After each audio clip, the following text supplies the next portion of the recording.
The invasion of Gaza has begun. And of course, the Biden administration is not classifying it that way. But thanks to our own eyes, but I'll give credit absolutely to Matt Gaetz for his questioning of Secretary of Defense Lloyd Austin, we know that this is just an invasion of Gaza. The IDF has moved into Gaza already. The U.S. is constructing a pier off the coast, which will soon connect to the ground, where U.S. troops will be stationed. Lloyd Austin, testifying to Matt Gaetz, said it is likely that U.S. troops will be fired upon, fire back, and engage in combat, likely with Hamas in this area. I don't know what else you call this other than boots on the ground and an invasion of Gaza. One that no one agreed to, has no authorization, but surprise, surprise, this is what the U.S. does. It's why I like Donald Trump. No new wars, you can say it a million times. And here we are now with the U.S. basically getting directly involved in a ground invasion of Gaza. Unsurprising. We'll talk about that. Donald Trump was held in contempt, fined $9,000 and threatened with jail. We've got more updates from the protests happening in Columbia. Far leftists have taken over the Hamilton Hall at Columbia and are threatened with expulsion. And they're making demands for food. And it's silly because they're not being denied food or barred food. It seems like they just have nothing to demand. So, okay, whatever. It really is a tired story. It's one of the most, I'm just going to say, it's one of the most pathetic Occupy protests. There's no real message, no meaning, no goals. The demands seem to be nonsensical. And I am disappointed. But we'll talk about that and a whole lot more. Before we get started, my friends, head over to castbrew.com and buy coffee. It is our coffee. We sponsor ourselves. Of course, you can pick up Appalachian Nights. I'm hearing these great stories. Someone said that they brought it into their workplace, and all of the people who work there were hooked on it, and they're like, now I've got them, and they'll listen to Timcast IRL. Thank you. See, that's the plan. The far leftists are going to talk about how we make delicious coffee, and that tricks people into being sucked in to our sphere of influence. I'm kidding, but they'll take it seriously. You can check out Rise with Roberto Jr. as well, our light roast, Stand Your Ground's medium roast, Mr. Bokus Pumpkin Spice Experience. There's still quite a bit left, but once it's done, it's gone forever. And we will launch a new memorial Mr. Bokus blend once that finally does run out. But when you become a member at timcast.com, go to timcast.com, click Join us, become a member. And when you buy Cast Brew, you're helping us build our physical locations. In Martinsburg, we are going to have a physical location that is being built for Cast Brew, but it's also where we'll be hosting monthly members-only live shows. So go to timcast.com, click Join Us, become a member, join our Discord server, which is a chat room where you can hang out with like-minded individuals. There are pre-shows, there are after-shows, and you can even submit questions to talk to us in the members-only uncensored call-in show. That's right, Monday through Thursday at 10 p.m., right after the live show ends. So tonight, when this live show wraps up, we're going to do our call-in show where you guys can actually call in, talk to us and our guests, ask us questions. It's a whole lot of fun. So become a member at timcast.com. But don't forget as well, go to found.ee/divine and pre-save All That Remains new song, Divine, which is coming out this Friday, Phil? Yes, sir. This Friday will be available. And tomorrow night on the Members Only show, Phil will be debuting the music video for the song Divine. Yes, sir. It's going to be great. So again, that's found.ee/divine. It's click the link in the description below on this YouTube channel. Pre-save that song. It's amazing. I think it's your best song. Thank you. I thought it was absolutely fantastic. And of course, one more shout out to Camelcast, Cody Dennison. Take a look at this. The Timcast full wrap car. Timcast.com, we're sponsoring Cody Dennison in his races. So this Saturday at, what's this? I forgot. I don't know enough about racing, to be completely honest. But it's going to be on Fox Sports 1. He said which one it was. I'll look. Right, I know. And then I'm like, I have the whole list, so I can't remember which one it was going to be. And but he will be racing this Saturday, and there will be a Timcast.com car racing, a NASCAR race. Super excited.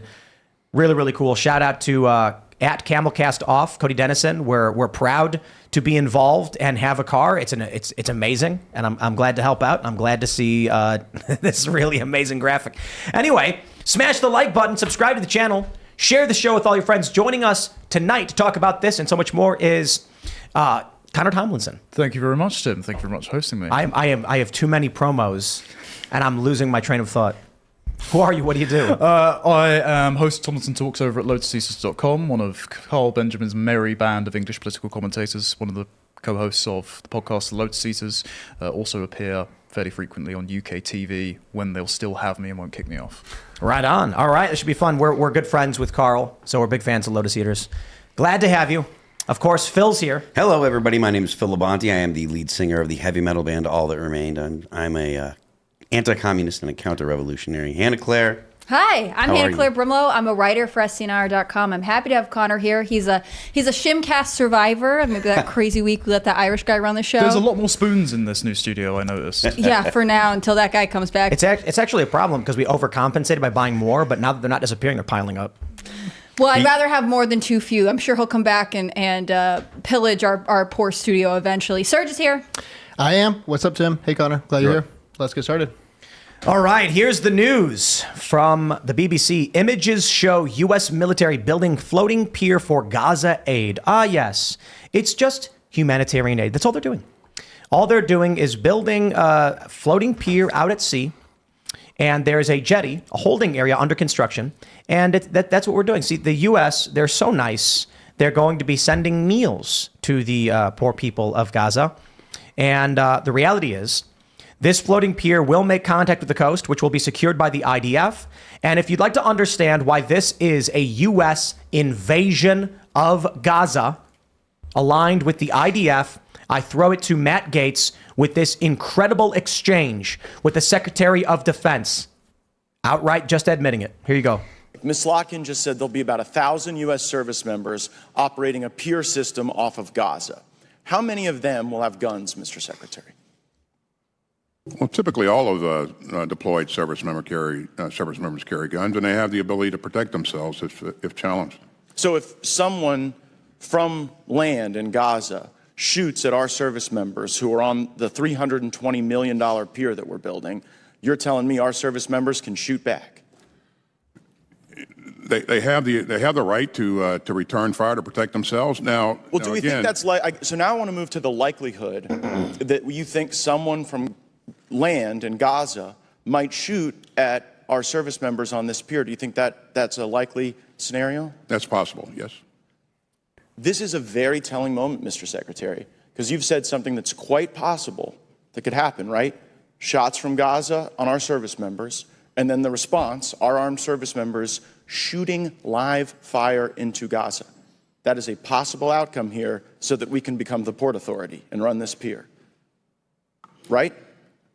That's correct. You know, I expect that we will always have the ability to protect ourselves. Don't you think that counts as boots on the ground? President Biden told the country that we weren't going to have boots on the ground in Gaza. And we won't.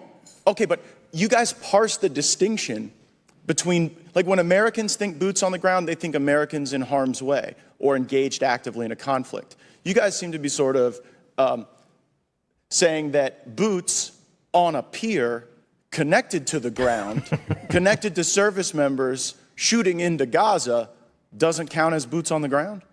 It does not.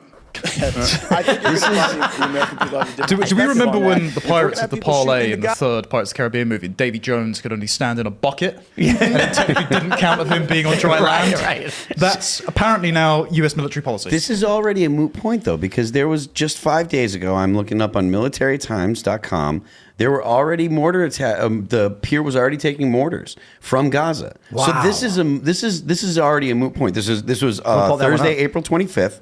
I'll put it in the Slack so you can grab it. But yeah, I mean this is already actively happening. The Military Times was saying. When was it, 4 days ago? It says 5 days ago, but yeah, I mean, U.S.-led Gaza humanitarian aid pier comes under fire, UN officials say. An under-construction pier for a U.S.-led project to bring aid to the Gaza Strip came under fire Wednesday, forcing UN officials to take shelter there, Israeli and UN officials said. So that means that It's almost like they think it's the U.S. military building a pier right off the edge of the ocean, which is exactly what it is. There's going to be gunfights, right? If they're going, because the aid that they're intending to give is going to be taken by Hamas, because that's what's happened to all the other aid that's been sent there. Like, if the IDF are actively involved in patrolling the place, that isn't going to deter the Palestinians from firing on it because they're currently at war with the IDF. And they look at Americans and they're like, well, shoot at them too, because they're giving them military support to the bankrolling it, to Israel. We are funding Israel. Yeah. We're funding their defense. We are in a joint operation to build a pier on their coast after the IDF invaded and is going to secure the coast, meaning they're moving straight through Gaza. Yeah. We're already under attack. U.S. troops are authorized, according to the Secretary of Defense, to return fire. And it doesn't count as boots on the ground because they're technically on ground we built. It's so stupid. Well, it reminds me of those fights you have with your sibling where it's like, I'm not touching you, but I'm very much in your personal space, and so I'm going to scream at the top of my lungs. You can understand where people look at this as a form of aggression. And this is costing like $320 million, right? This isn't just like throwaway cash that, we decided, we'll see what happens. We'll see if it takes gunfire, we'll pretend this, that, and the other. It's a serious investment of money that I'm sure a million towns across the U.S. would have said, hey, we could use that. Instead, it's just being thrown away overseas to pretend we're not participating in conflict that we're clearly participating in. What do you think would happen if China built a pier off the coast of Oregon and then announced that they would join with the Russian forces that are currently stationed in the area to connect the pier to the coast?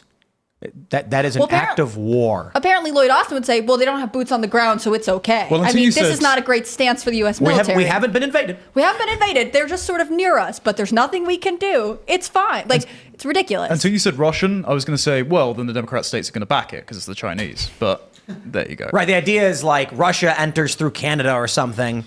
They've actively entered our territory and look. The United States considers the official government of Hamas, of Gaza, which is Hamas, to be a terrorist organization we are in active conflict with. That is the elected government of the Gaza Strip. They're currently holding Americans, like all these idiots on college campuses talking, like supporting Hamas and supporting Gaza. They're literally supporting terrorists that currently hold American citizens. Like, that is, I don't know the last time there was American citizens being held by a terrorist group where Americans were saying the terrorists are right.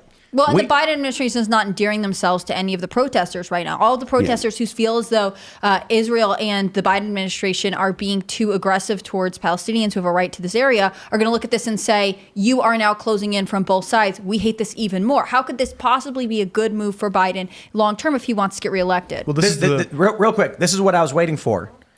Mikey 197799 in the chat saying this headline is clickbait, which is exactly the problem this country has. We have deployed U.S. troops armed onto the coast of Gaza as our ally has invaded the territory and gone to war with the official government of the Gaza Strip. And we are already taking fire and our troops are authorized to return fire. There is no reality outside of your 1984 doublespeak where this is anything other than the U.S. invasion of Gaza. Listen. We control, I think, 11 miles off the coast? That's the international recognized coastline boundaries for every country. We are on the coast. We are building a pier to connect to the coast to be secured by the IDF. We are aligned and allied with Israel. We have teamed up with Israel in their invasion of Gaza. Everyone called it a ground invasion of Gaza. When the IDF went in, it was Israel's ground invasion of Gaza. We have now assisted them financially with weapons, and now we are building a pier to bring in supplies. And they say, but it's for humanitarian aid. I don't believe it for 2 seconds. Y'all live in crazy world if you think this is anything other than the U.S. getting supplies to the IDF. Well, all of politics is a choice, and this is something that you've just highlighted what you said just before Tim put the chatter rightfully in his place. They have made the choice to clearly provoke hostile forces here while also actively funding them. And they're doing so, and I know democratic consent is a farce in all of our respective countries these days, but without any democratic consent on any side. Like, for the last few days, you specifically have been talking about how essentially the post-war narrative has been exhausted the further you get from the inciting incident. Many of the wars that you opposed while you were as part of the Occupy system has diminished your faith in the State Department. But then on both sides of Gen Z, not only have you had surveys out where they say, I don't know anything about the Holocaust because the American education system is so poor, but on one side of Gen Z, the particularly like diverse diaspora that have bought into post-colonial narratives and all of the woke stuff that's been fed to them via TikTok algorithms, they are fully paid on the side of Hamas, or they just want to jump on the social trend because it's a luxury belief. On the other side, as you said, they're looking at the amount of money that is being spent, and they're saying, hey, for example, over in the UK, to get a house, it's 11 times the average income. And I'm looking at that and going, okay, highest tax burden since the Second World War. All the public infrastructure is crumbling. You're mass importing people, and yet we're now spending money on Ukraine and Israel. Excuse me, what? I'm not wedded to this post-war narrative. I'm wedded to me establishing what those boomers had when they decided to sign me up for this before I was born. So I don't care about this. And so now they're marching straight into what seems like an armed conflict with zero consent of the people they expect would be conscripted to fight it. There's a word for this. I'm going to ask all of you and perhaps the audience, what is the word used to describe when a military force establishes a base of operations on a beach? Beachhead. It's called the beachhead. A beachhead is a military position on an enemy coast from which an attack can be launched.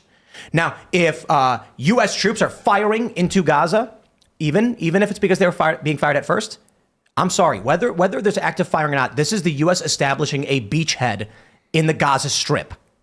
It's an invasion. Which we knew it was from the day they announced it, right? I mean, I don't know that anyone really bought the Biden administration being like, we're going to put a pier there and we're going to send in aid. You know, we'll float it across the river. We won't touch the land. Everyone knew exactly what was happening from the beginning. And I think this is the consistent reality of the Biden administration, which is they think they can sell anything and you're going to believe it. I was listening to this interview done with, it was the New York Times interviewing young progressive activists, asking them, are you going to support Biden? And I found it really interesting because they specifically interviewed two different climate activists. And one said, you know, I don't like it. I'm a radical feminist, but I'm going to. The other one was like, no, because I am specifically against what's going on in Palestine, and I would rather vote for Donald Trump than signal to the Biden administration that it is okay what's happening there. I mean, there are people who feel this so radically to their core, whether they fully understand the implications or not, that there is no way for the Biden administration to continue to sell this as something that they are doing as a humanitarian act. People view it as a form of aggression. I just real quick want to add, we got a couple super chats, which we'll read in full later on in the super chat section, but someone made a joke about the Gazans complained the American MREs were a war crime, so they're going to be bringing in pizzas. And then LT Lieutenant Dust says, I was an infantryman. Those MREs are a war crime. But I just want to stress to people who aren't in the military, MREs are fun. And it's like a fun thing to buy online and like have with your friends and open up and you're all laughing. Yeah. And if you're actually in, you're like, oh, not these again. Yeah. I'm just impressed that for once, James Biden didn't get an infrastructure project deal in the Middle East. Oh, I know. He must have been upset. Yeah, I know. I do wonder who exactly is making money out of this from either Congress or the administration. I got to be honest, don't speak too soon. I would not be surprised to find out that, you know, Joe Biden's bro has something, no matter how minor it may be, some kind of contract. Maybe it's to deliver paper plates.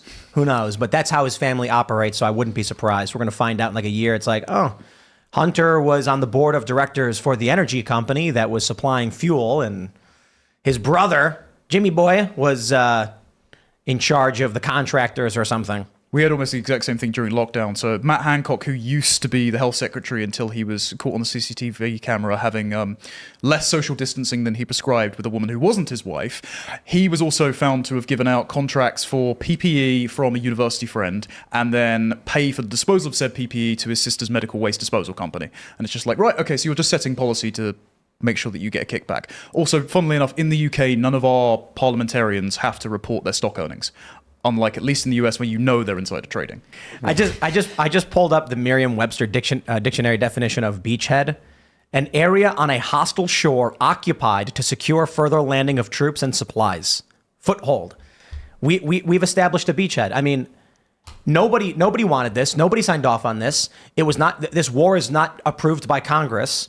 We are. When was the last time a war was declared? It was like Vietnam or something, right? No, Vietnam was a police action. The last time a war was declared was World War II. Wow. Yeah. Even the Korean War was a police action.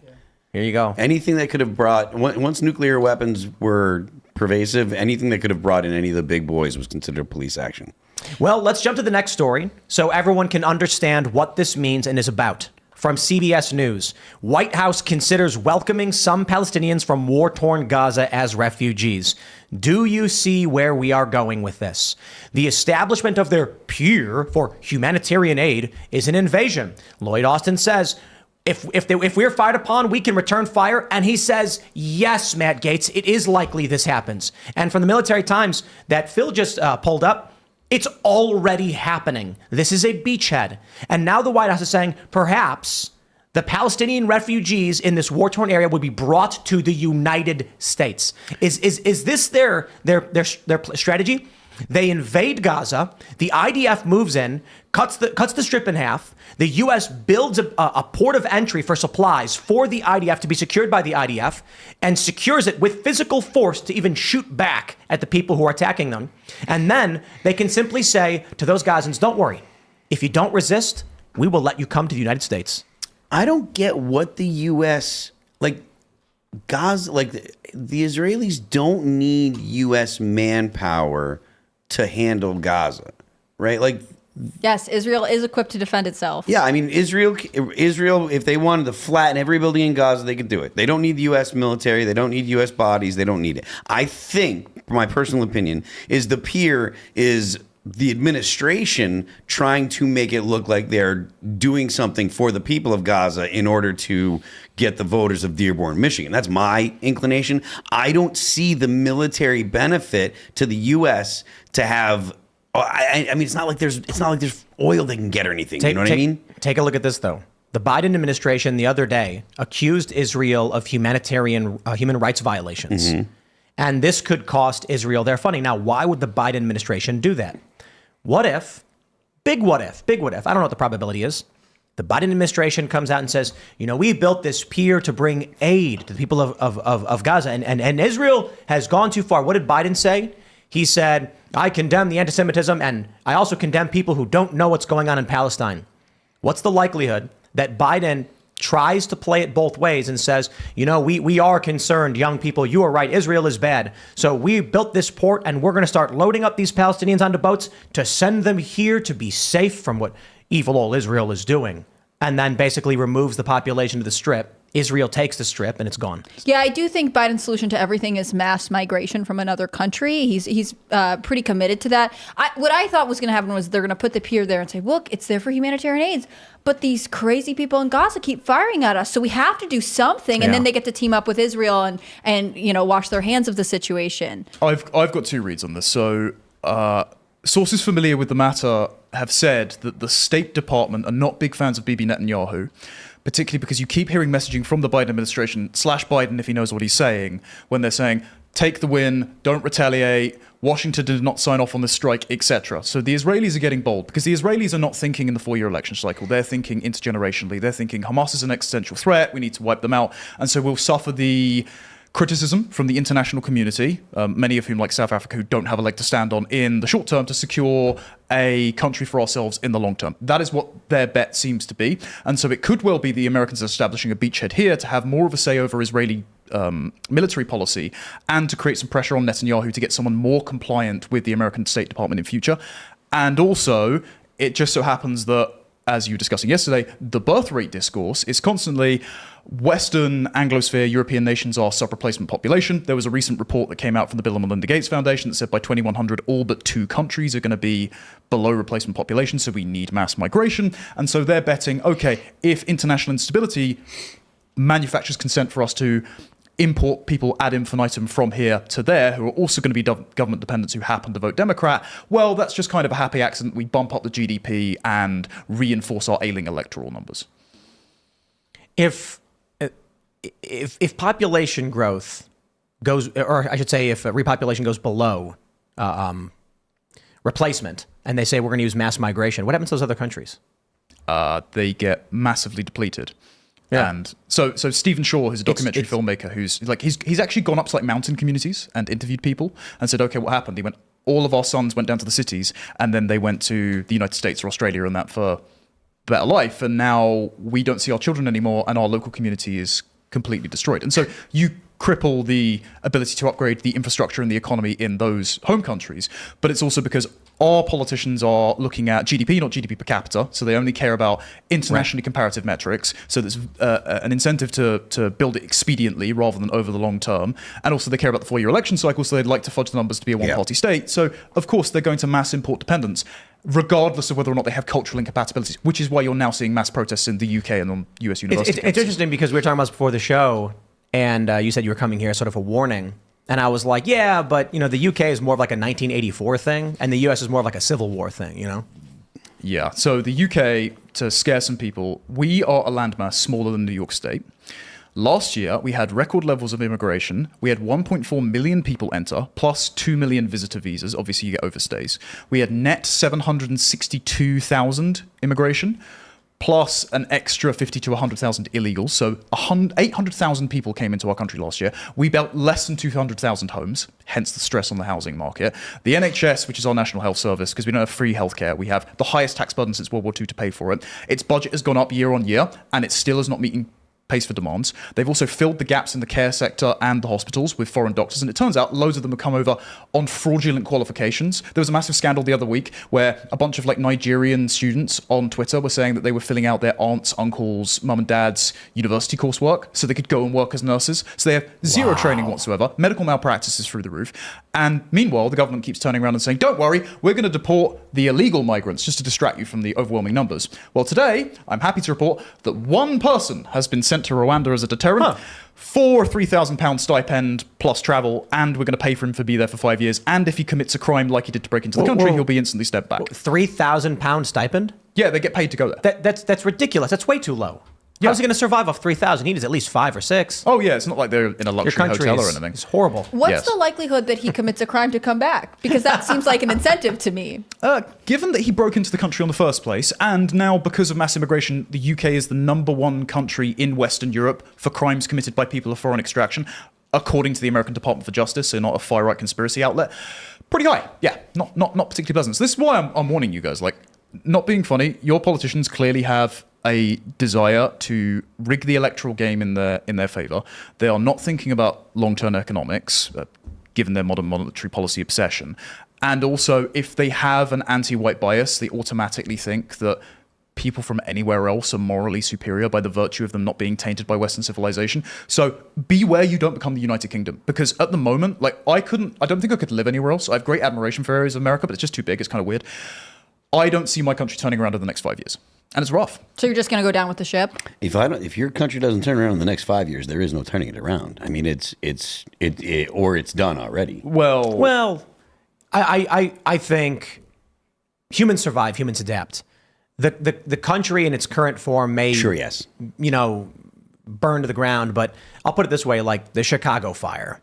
The whole city burns, and now the city's massive. It's back. And now, in other ways, it's kind of crumbling again. But I think it comes and goes in waves. So the one thing I think is important for everyone to remember, because people often ask us, with what's going on and what's going to happen in November, I'm so black-pilled, I'm so pessimistic. How are we going to win? I can't see it. And I'm like, no matter what happens, be it the end of days or whatever, just remember, the Soviet Union lasted 69 years. There are dark periods, and it takes those who believe in, who have good values and good moral values and traditions to just preserve those ideas and make sure that the spark of justice, liberty, etc. can always stay aflame even during these dark periods.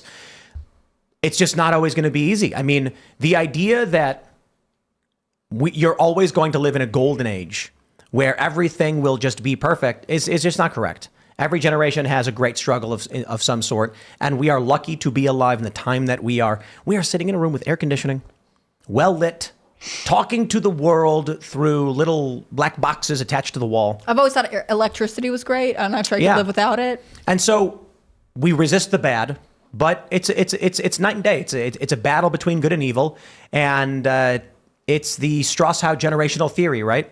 This is why I think Gen Z are a bifurcated generation.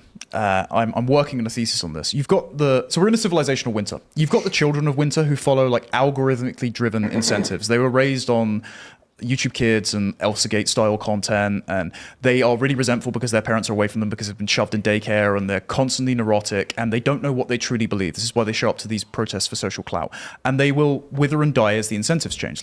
Imagine if we have a civilizational collapse tomorrow, they're not going to be able to scavenge in the woods for food.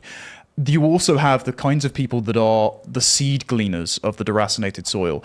It's like what Dennis Prager said years ago on your show, the cut flower culture. Well, cut flowers have seeds. They can be replanted when the seasons change and the soil is more fertile. Hold on to those seeds until the pain passes, and then you might be able to plant them so they grow into the trees under which your grandchildren can sit. That's the only thing I'm holding to, because unless a Bukele equivalent for the UK comes along after the following election, it's going to be seriously an uphill battle to turn things around politically. All you can do is double down on things personally and insulate yourself with the community so that when hardship happens, you've got people that love you that are there for you. So do you think the personal choices that people are making is the best way to preserve the seed, so to speak? I think it's the only way, because at the UK especially, there is currently one single politician that I say absolutely deserves to be there, and she's about to lose her seat because her party have just destroyed their reputation.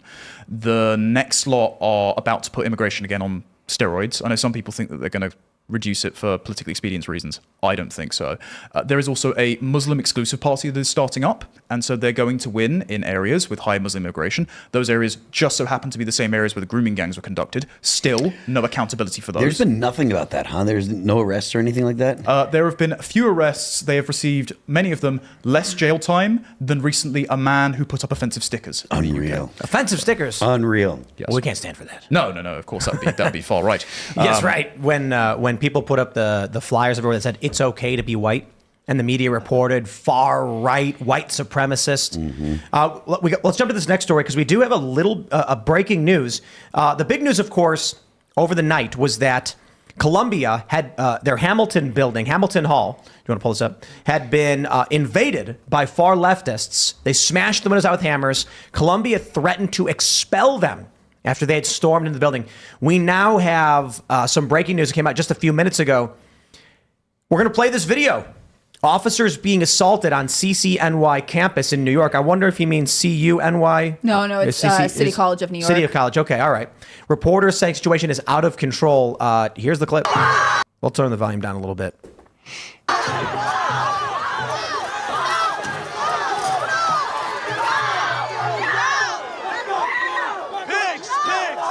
Arrests are being made. And then we have this tweet from just before 8. Colin Ruggs saying, Jewish girl at UCLA was sent to the ER after being beaten unconscious by pro-Palestine protesters. The incident reportedly happened at Dickerson Plaza. According to, quote, that Korean Jew on Instagram, who was a medical student at UCLA, the girl was surrounded by 5 people. She suffered a concussion and was unable to recognize her family when she woke up. Thankfully, she is in stable condition. And then we do have another tweet here. I mean, there's so much going on. This is Anthony Cabasa, who was surrounded by these extremists. They wouldn't let him leave. And then ultimately they say that he was robbed. His property was stolen. I'm assuming they took his phone. I'm not entirely sure. This following the insane videos out of Columbia's Hamilton Hall, where they're smashing out the windows. They're wearing these scarves over their heads. They're wearing masks and goggles as they take over the building. And their demands, they have none. The demands, actually, do I have the demand video up here somewhere? I don't know if I do. It's a woman basically saying, we want food. You know, we want food and water. And there's a reporter like, well, you went in the building. What are you saying? And she's like, we're just saying that we paid for meal plans and we want our food. And it's like, but you went into that building. Like, now you're asking them to give you food. You made it impossible for the university to operate. Right. And then you're saying the university isn't providing you services you paid for. Then she's like, no, I'm just saying that they shouldn't bar us when we're trying to bring food in. And then a reporter asks, have they done that? And she's like, well, I mean, I don't know. I'm just saying they shouldn't. The great irony That's their is, demand. like, we just had NatCon in Brussels, and they did exactly that. The Belgian police surrounded the venue, prevented the food and water from coming in, prevented sitting politicians from entering with this security detail. But these kids are doing it on a college campus because they know this is the ultimate safe space, because essentially the faculty, particularly at places like Harvard and the like, who have already indicted themselves as agreeing with this insane suicidal mind virus, they know they're not going to be cracked down on as they would were they elsewhere. And so they are in a completely comfortable position to do this performative activism. That's a good point as to why they're choosing to occupy universities. Because the university doesn't want to kick out their customers. That's it. That's why it's threatened to suspend, right? This is going on everywhere. They keep threatening to do it. The students know ultimately they need their tuition money, and they don't think that Columbia will follow through. Yale said that they threatened to suspend their students and arrest them, and then they closed down their encampment immediately. The thing that is most interesting to me is that the NYPD can't go on to Columbia's campus without them. And there are a lot of colleges in New York, but Columbia is unique in the sense that it has like a physical campus as opposed to like NYU, which has buildings sort of in an area. The NYPD can't go on to Columbus. They have to have Columbia's permission to go on. Columbia has its own police force, technically. academically, obviously they're doing a great job. But They're doing what the administration wants them to do. Right. They can only go on if there's imminent threat of danger or if the university says it's okay. And so these students know that ultimately it's worse PR for Columbia. Columbia is not going to be able to make everyone happy, and they're completely committed to what they're doing. I don't think any of them actually care because they are completely deranged on the idea that they are serving this greater cause. Yeah. Most you're going to get is a fine as well, because then they can just extract more money out of the students without seeing that they are rebuking the ideological priors which they have already wedded themselves to. In Florida, I think they said they banned the students for 3 years. I say what the universities should do is no refunds. You pay your tuition, no refunds. Yeah, you can't come back, but no refunds. You can't support a prescribed terrorist group. I mean, I have zero sympathy for these people when they're thrown out. Not just so. Look, I'm not Jewish. I don't care about Israel more than I do Iceland, frankly. But when you are supporting a prescribed terrorist group that would also like to wage intifada or jihad against the host nation you are in, and you're actively damaging property, yeah, you should be persecuted for this. The reason should not be, as you guys have talked about before, though, they're committing anti-Semitic speech, because where were you when they were burning effigies of Michael Knowles in the street? Where were you when they were actively discriminating against white people? Or banging on the windows of Jordan Peterson's speech, trying to break in like you're a zombie horde? Well, nobody... Knowles is Catholic, though, so no one cared. Excuse me. But it's true. Nobody, there's no outrage because Michael Knowles is just a Catholic, right? Yeah. And so there's a tweet. I should have pulled it up, but someone said, so if you firebomb buildings, take over cities, no one cares. But if you protest Israel, then it's shut down, right? And Mike Cernovich says, at least that's what it looks like to a lot of people. Now, you can make the argument that there's a lot of stuff going on here that's different. Look, we watched for months as far leftists firebombed a federal building. They used explosives, mortars in I believe it was in Portland, right? Yeah. They had the Chaz in Seattle. They had the George Floyd Autonomous Zone in Minnesota. They had the Wendy's Autonomous Zone in Atlanta, whatever they called that one. And they were allowed to just exist and take over a police station. Now, they're smashing windows, sure. They're still allowing them to stay there. So I don't know that the argument is actually as what people see. But the response from Democrats and the response from Republicans in government is more than we've seen for anything else. So certainly the perception is if you actively oppose U.S. foreign policy to the point where you're this rowdy, yeah, they're going to have to shut you down. It's the moral potency of the post-war order, basically. So since 1945, and the European Union have recently come out of this with their continent-wide history curriculum.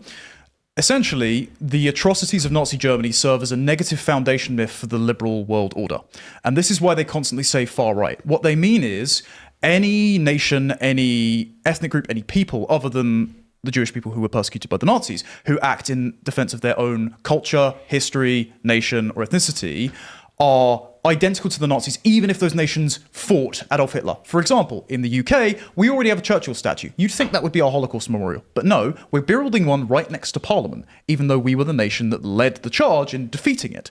So what they've got here, if these students, in the name of far leftism, are attacking Jewish people in the state of Israel, that is more powerful than the anti-racism narrative, because the original inciting incident to the post-war order was the persecution of the Jews, and from there, all other groups are compared to it. This is why, for example, like slavery and the Holocaust are often compared. Yeah. And this is why, when Phil brings up repressive tolerance, this is actually it's not just Mark Hughes, it's Karl Popper's original paradox of tolerance, which was setting the tone for the post-war liberal order.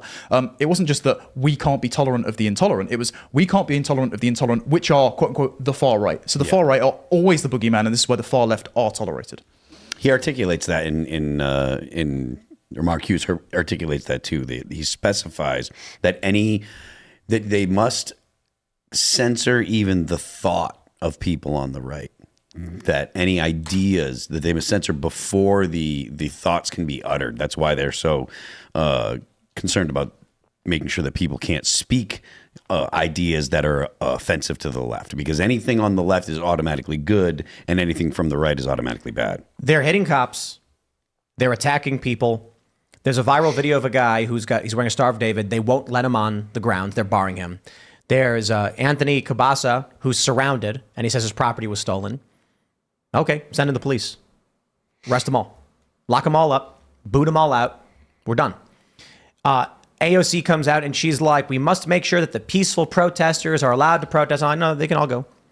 When these people in large groups tell other people you don't get free speech, they stand alongside in solidarity, then we take collective action. So if 10% of this group are, I'll tell you this. When I was at Occupy Wall Street and the subsequent protests, they have something called a diversity of tactics. Are you familiar with the term? Yes. That means you must let other leftists engage in violence and not condemn them for it. Allow them to do it. You are marching in solidarity with people you know are going to be violent. You know they plan on doing it. You don't intend to stop them. You're the same group. Same group. You're just basically saying you've got a militant wing and a non-militant wing. And you're saying, well, we don't agree, but we're going to let them do it. We're here standing alongside, arm in arm with these people. It's like, okay, look, no, the whole group, they all agree with this. They all agree with the ideology. They don't believe in free speech. Then they don't get free speech. I give them what they ask for. And so be it. I think they should be happy. They should be blessed. These are people who think physical force should be used against people because of their political opinions. And now the police are intending to do this. I say, wow, aren't you so lucky you're getting exactly what you think should be happening? The thing about these far leftists, they don't understand. In these revolutions, the group that is targeted first by the revolutionaries is other revolutionaries. The people who could upset their new power. Yeah, the radicals. The radicals that actually were part of the revolution become the biggest threat to the revolution. Exactly. The people who knew how to do it, the people who did it, they want all of the passive workers who mind their own business to keep going about minding their own business while they take power. And they seize the means of production. But the revolutionaries know how to upset power, so they got to go. What these people don't realize is they've stood outside on the soapbox and demanded the police crush free speech. And the cop walked over and said, obliged, and then started arresting them and went, oh no, why is it happening to me? And I'm not going to bat an eye. I say, okay, I'm down, whatever. If you flip over the game board, you don't get to be protected by the rules. Sorry, no passing go, no collecting $200. Yeah. If you decided to violate the terms of the game, no, not you're not going to benefit from it. It's the rules they asked for. They said, here's how we play now. And I was like, okay. And then they get hauled off to jail and they're shocked. And they demand that I protect them? No. I'm here to protect people who agree with liberal values. I said the other day, if there's a Muslim communist who is preaching on a soapbox why you should have, Islamic communism in your state or whatever, and someone comes up to protest and counter them, and he says, good, someone to debate me, speak so they can hear your ideas and I'll prove you wrong. I'd be like, leave these men alone. They both want to speak. They both agree. I will defend their right to speech. But these people physically attack people and then get mad the police are attacking them. And I'm like, why? It's your own ideology. It is your tenet enforced as you have asked it to be enforced. It's just, oh no, I can't believe it's happening to me now. Look, if a person sets a fire, yeah, that fire could burn you. That's the fire they set and they're getting burned by it. Yeah. Okay, we want to make sure we put the fire out. I don't want people to get burned, but we arrest the arsonists. You know what I mean? Well, we've had protests in London for the last 7 months. And even if they weren't violent, which they routinely are, they are calling for jihad and intifada. And they're not in Israel, so they're calling for it against the UK. So you're declaring your intent to wage violent Islamic revolution. I would like you all locked up or deported accordingly. But then this is the major contrast that shows you that the far right are the real enemy in the post-war liberal mind. It's that they have fired fireworks at police horses. They have carried placards with swastikas on them. They have chanted for intifada, and they broadcast from the river to the sea using a projector on Big Ben during the ceasefire vote during Parliament. Nobody gets arrested, even though they knew where the projector was. But then on St. George's Day last Tuesday, a bunch of football fans and their kids gather in Westminster wearing the St. George's cross, which has been conflated with the far right, even though it's the national flag. The police kettle them in and charge a police horse through the group of parents and their children. So they start active fights because they consider expressions of patriotism by the native population to be a provocation, because it reminds them that suddenly we're not a melting pot with everyone being able to lose their values and their ethnic and cultural baggage the moment they set foot on British soil. And so I do have the clip. We'll check this out. So for context, those just tuning in, these are the demands of the students at Columbia who have smashed their way into Hamilton Hall, taken over the building, barricaded it by force. They have demands. This is about a minute long. You just need to hear what they have to say. Why should the university be obligated to provide food to people who've taken over a building? and Well, water. first of all, we're saying that they're obligated to provide food to students who pay for a meal plan here. But you mentioned that there was a request that food and water be brought in, unless I misunderstood. To allow it to be brought in. I mean, well, I guess it's ultimately a question of what kind of community and obligation Columbia feels it has to its students. Do you want students to die of dehydration and starvation or get severely ill, even if they disagree with you? If the answer is no, then you should allow basic, I mean, it's crazy to say because we're on an Ivy League campus, but this is like basic humanitarian aid we're asking for. Like, could people please have a glass of water? But they did put themselves in that very deliberately in that situation and in that position. So it seems like you're sort of saying, we want to be revolutionaries, we want to take over this building. Now would you please bring us food and water? Nobody's asking them to bring anything. Very good. We're asking them to not violently stop us from bringing in basic what they're humanitarian aid. They're stopping the delivery of food. We are looking for a commitment from them that they will not stop it. They're not even doing it. I don't know to what extent it has been attempted, but we're looking for a commitment. Okay, look. Embarrassing. Very embarrassing. We demand food and water because we pay for it. But you've taken over a building. Now you want to play revolutionary and have them bring you food? No. We're just saying they shouldn't stop us from doing it. Has anyone stopped you? No. But what are their demands? Well, they want Colombia to divest, and I'm not even sure any of them could explain that to you. And on some Divest ways, from what? From Israel, and I don't know anything else they come the up only, with. the only thing I could steelman it, and they're not even saying this because they haven't thought it through, is to prevent Jewish students from coming there and to stop partnering with Jewish universities on research projects. But nobody said that, so they don't know what their aims are. No, they don't. There aren't any. Like, let's be real. One, I think it's fair to call a lot of it just general communism. Only this. What are those scarves called? They're Keffiyeh. Called keffiyeh? Keffiyeh. Yeah, it's communism wrapped in a keffiyeh. Yeah. That's all it is. They have no idea what they're talking about. They have no demands. They smashed out windows, took over a building, and they're spray painting things. It's just fire. This is just a fire. It is chaotic destruction with no aim. It spreads. That's all it does. There's nothing here. And in some ways, taking over the building to me seems like the leaders of this organization are really losing control of what's going on. The fact that they know they have the eyes of the world on them. They're, over the weekend, a lot of protests that are similar broke out among college-age students in Paris and in Europe. Wait, really? In Europe? Yeah. Yeah, they've been replicated. Yeah. Yeah. I mean, look, we're trendy. I don't know what to tell you. Well, I mean, it's the same but- thing. BLM riots were breaking look. out all over Europe and stuff. Yeah, and there was George Floyd's literally face was no everywhere. reason for it. Like, the context of the United States and the United States situation between the black population and the rest of the population, and then the history and stuff, that is unique to the United States. It is not the same in the UK. It's not the same in the rest of Europe. So the idea of having, like, BLM in other places is kind of ridiculous. Right. And so with these students, they know they have momentum right now. They know they're supposed to do something. They also know they're facing pressure outside. And I think probably it's just getting hot. They don't want to sit out there anymore. Oh, so yeah, they take right. over the building. They have no plan. They aren't getting groceries delivery. Like, this isn't a strategic thing. I think they're all sort of trying to climb on top of this snowball as it continues to roll down the hill.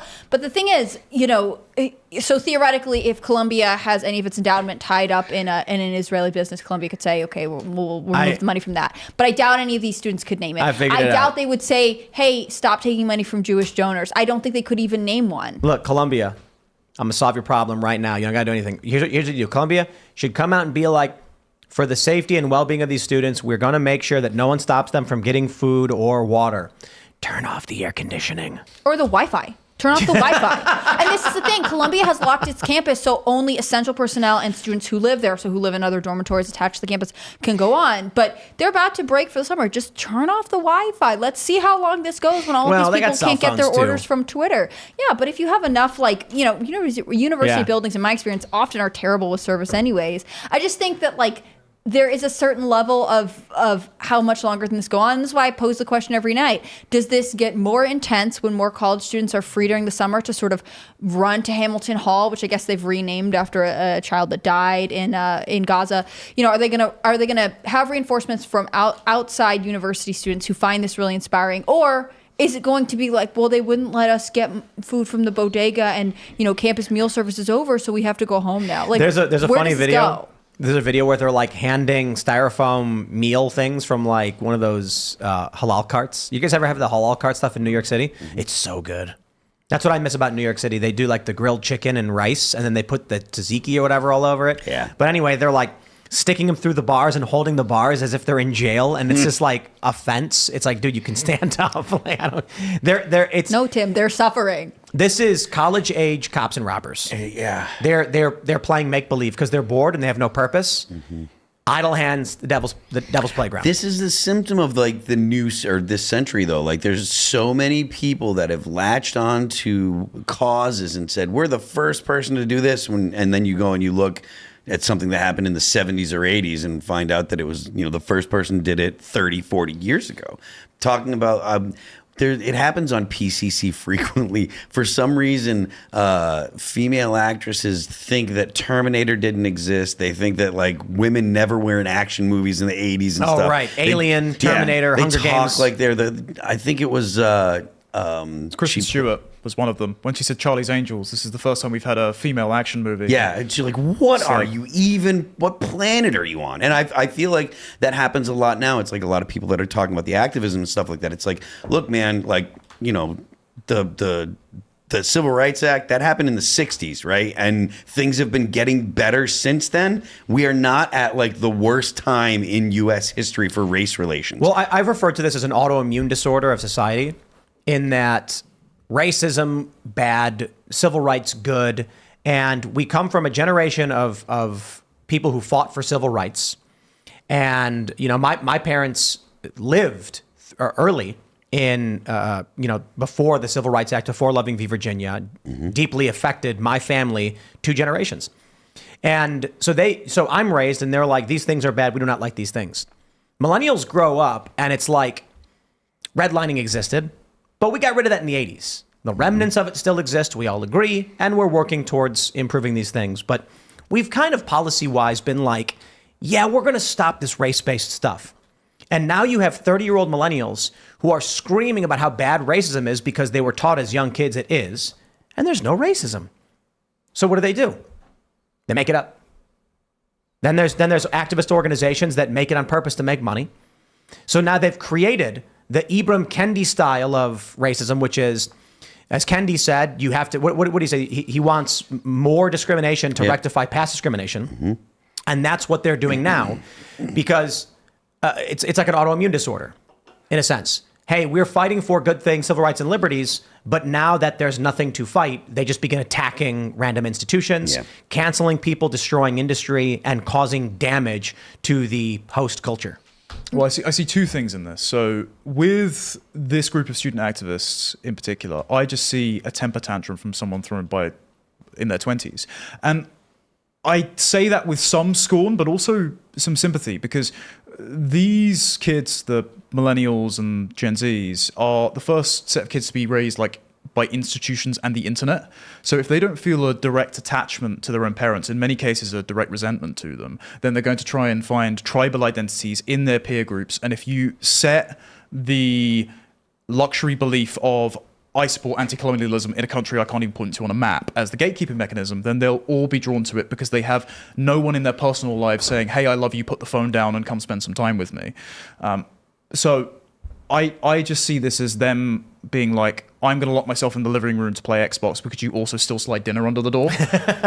That's feels similar. That's basically it. Yeah. Turn off the air conditioning and the protest ends. Yeah, I think that's a really good point, though. But just to reiterate, they're outside in tents. Just the other day, it was 92 degrees here. And it sucks because it was pretty wild. Like 2 days ago, it was really cold. Well, and it was like high 50s. And, I come in the studio, I'm like, it is freezing in here, and we can't figure out to get the heat on. And a day later, it's 92. And now I can't even open the door. I love having the door open behind me. You can't see it. You're right behind me. There's that big, how do I point to it? There you go, right there. You see that?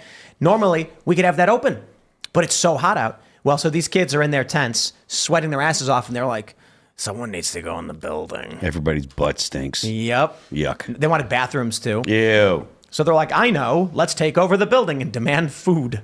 I was listening to this interview today with someone who was there at the protest, and it was pro-Palestine. And she was saying, it's just, this is a really important cause. And also it's finals right now. So people are really stressed. Like they do believe they should be afforded the right to act like regular university students while they stage this protest that, again, is disruptive to the entire university system. I'm not against them protesting, but let's be logical here. If you're going to choose to protest and to break into a building, probably the school won't like it and there will be consequences. I mean, this is not that hard. I can't believe all of you got into Columbia. Oh, wait, yes, I can, because Ivy League universities in America lower their standards constantly to try and reach this diversity quota, which they have imposed on themselves, which, by the way, got you to this protest. I mean, there's a Roz alert saying that 8 minutes ago, breaking, the NYPD expects to receive a letter from Columbia University requesting them to clear out the protesters from the encampment within the next hour or two, as alerts have also been sent to the students instructing them to shelter in place. So this is going down. All right, well, shortly. We will bring you that news live on Timcast IRL. Hopefully it's awesome too. Well, look, the law will be enforced, and we will back the blue on this one, baby. I just want it to be exciting. I just want to point out, and I think I said this briefly last night, I don't think this is happening at Hillsdale, one of the only privately funded universities in America, right? I don't think that even a university that has even a sliver of conservative students, this is happening on this level. I think for the most part, it's happening at large universities that have an established, very integrated woke population that believes in progressive causes to an extent that becomes illogical. Well, while we're waiting for that news, let's jump to this story. Ladies and gentlemen, Donald Trump has been fined for contempt. He's got to pay $9,000, and Trump has responded. He says, "This judge has taken away my constitutional right to free speech. I'm the only presidential candidate in history to be gagged.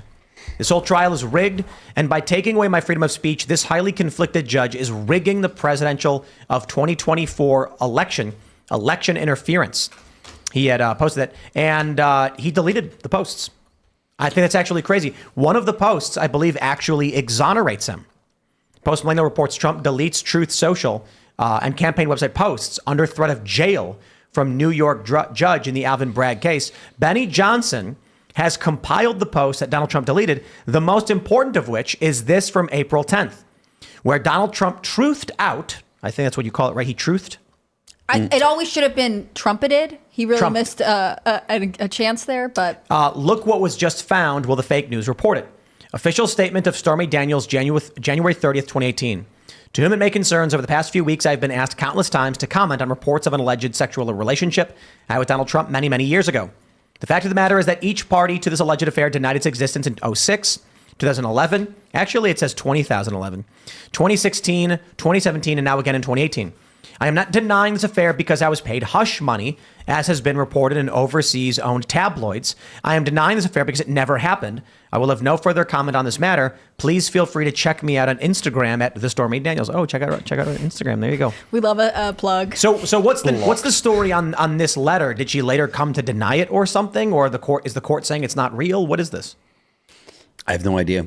I don't know the context of the letter. I do know that the mainstream media presents this whole thing as they always talk about the affair as if it actually definitely happened. But the judge, they're making Trump delete these posts. Mm-hmm. If this letter is correct, and I'm assuming there's some context we are forgetting or don't have brought up, she was not paid. She's not denying it because she wasn't paid hush money. Well, that kind of just breaks apart the whole case. Perhaps it was submitted and ruled inadmissible.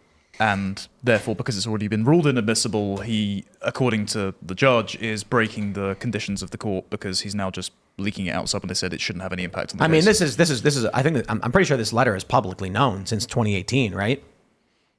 Or is this new? I mean, is this part of the terms of the lawsuit that was brought against her, where she still owes Trump like $600,000 in lawyer fees? Was it even really an affair, or did they just like boink once? Well, I don't think it ever happened. I think it happened. I honestly don't. I think there are so many women out there who would see that Trump is running for president and they get paid off that they would be like, yeah, okay, I had an affair. I think Donald Trump has probably slept with hookers before. From the AP. A newly released, from 2023, mind you, March 2023, a newly released document shows porn actor Stormy Daniels admitting she never had an affair with Trump.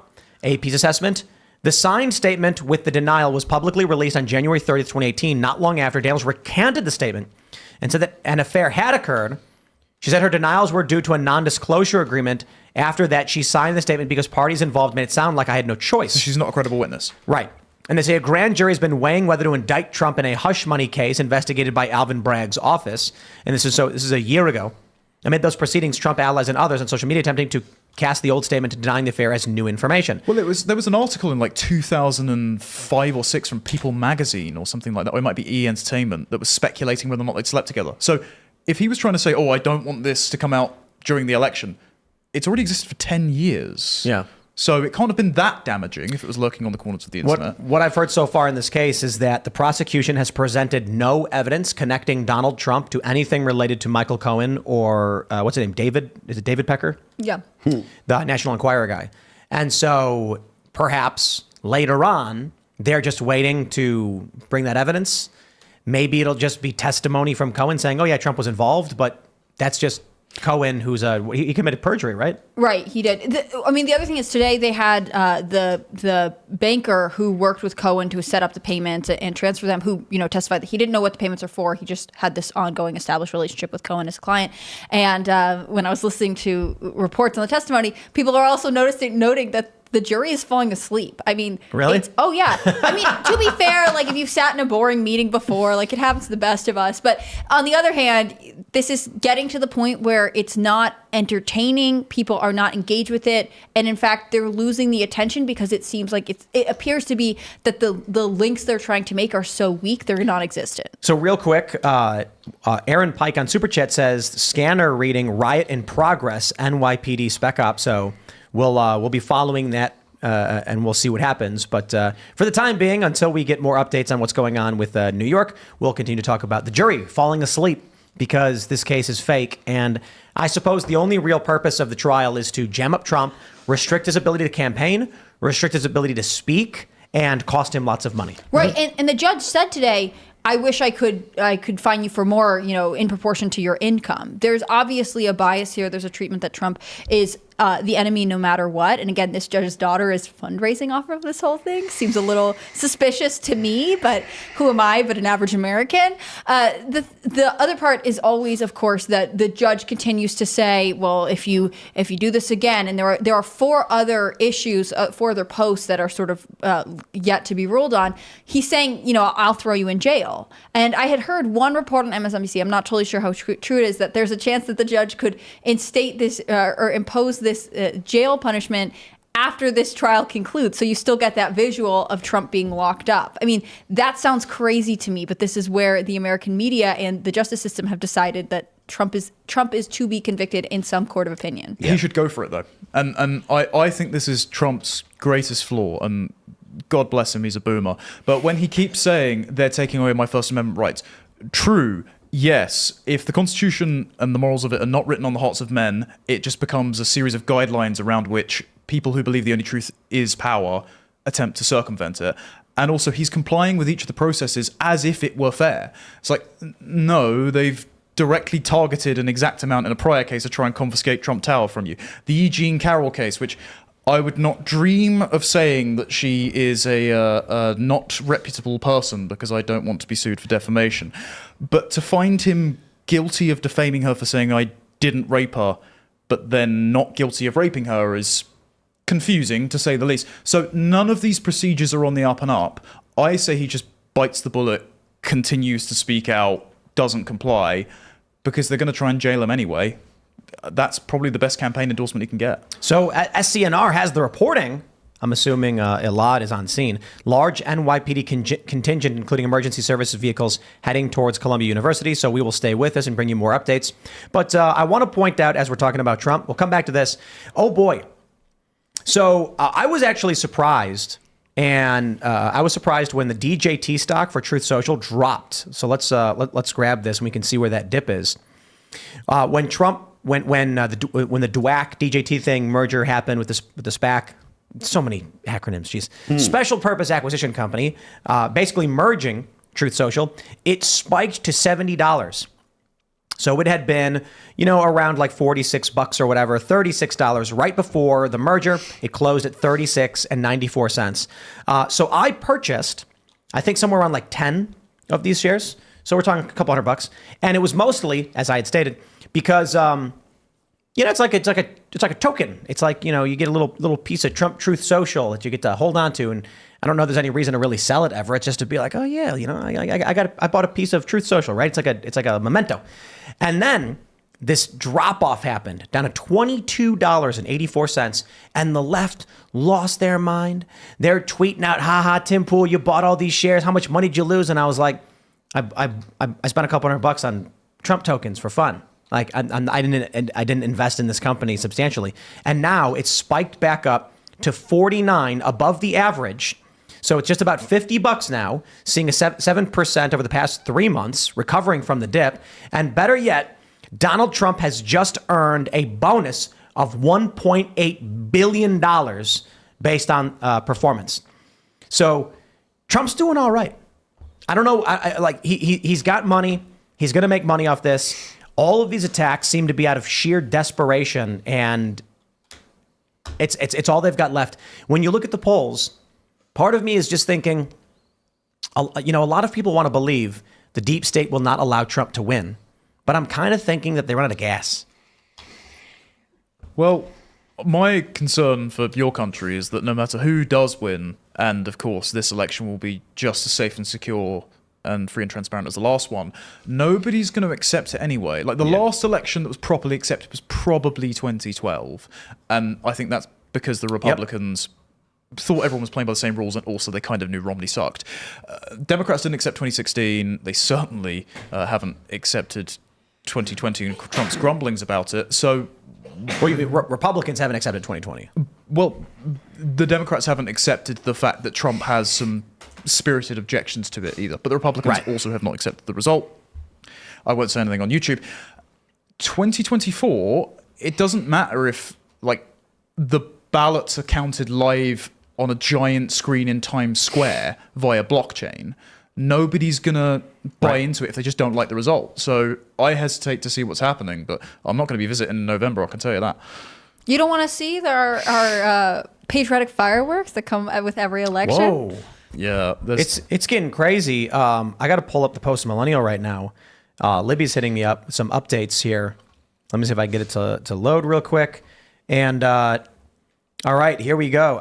This takes me back. It's been 13 years since, or 12 and a half, since the purging of the Occupy Wall Street protests, but seeing hundreds of NYPD officers move in on Columbia occupation, officers mobilized on 113th. Apparently, they've cordoned off streets from 113th to 118th surrounding the Morningside campus.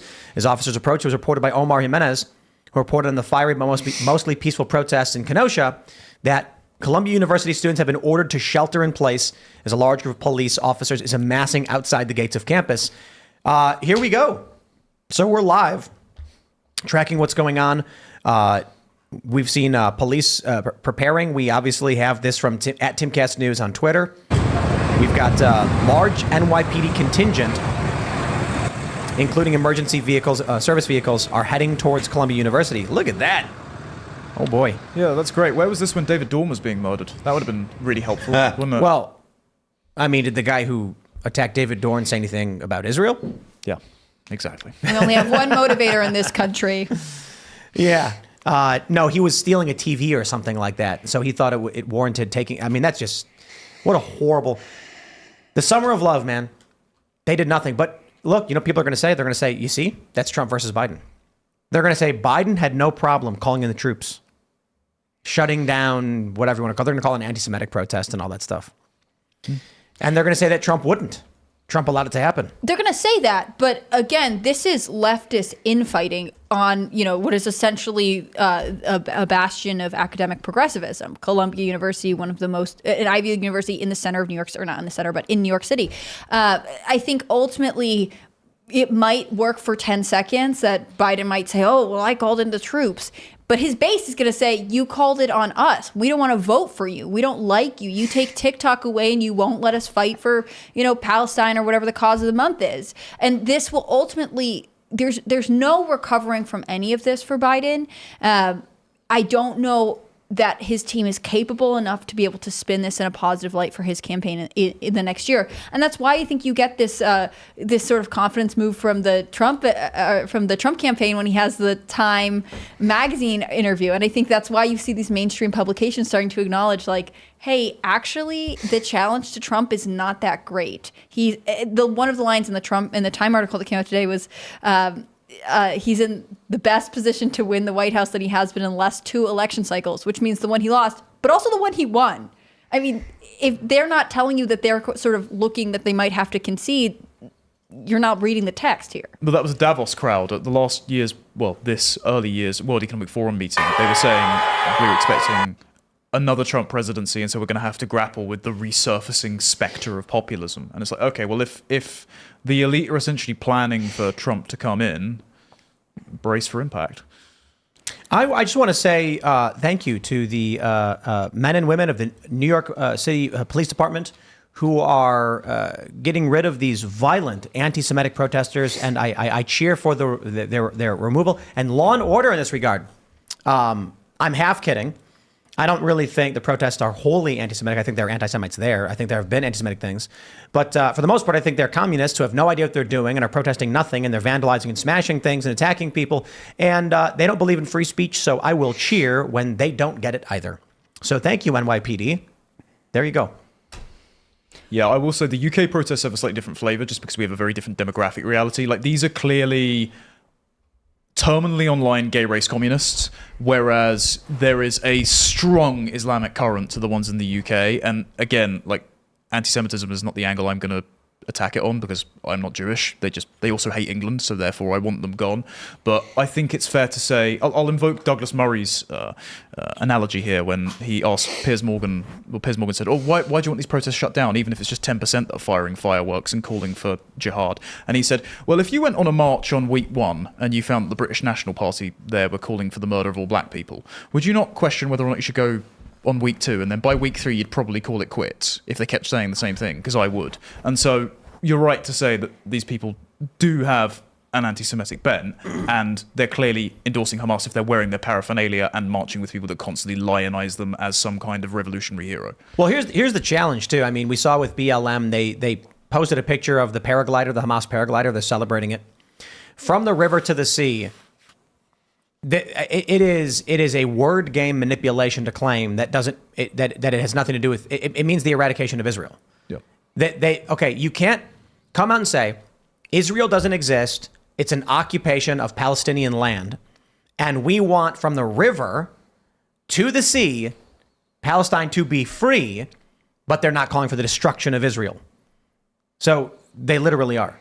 And then I ask people, and they're like, no, we're just saying that the people of Gaza the Palestinians should be free to return to their home. And I'm like, and they think their home is where? Yeah, right. The rest of Israel. So it's like, clearly it's just war. This is the problem I have with everybody, from the staunchly anti-Israel to the staunchly anti-Hamas, pro-Israel side. Like, dude, look, and I suppose this will be viewed as more pro-Israel. I guess it's war. And it's pro-Israel only because Israel's winning. It's war. And Israel's winning. Sorry, thanks, have a nice day. I don't care to be involved. I am livid that the U.S. is invading. We should not be involved in this. They lie, cheat, and steal to get our troops involved in this. I don't have anything to do with it. I don't care about the moral qualms of the religious Holy Land and the 2 groups, or whatever, 3, that are fighting over this. I don't want to be involved. So it's war. Congratulations. War is bad. Bad things happen. People do bad things. People that are looking for, they say Palestine will be free, from the river to the sea, Palestine will be free or whatever. There is no outcome that is going to be peaceful unless it's wiping out all the Jews, right? Like, that is kind of obvious. And I don't care what anyone anyone says, because they're going to sit there and they're going to try and act like they're going to make the argument that no, it's actually about Israel, blah blah blah. But I say this all the time.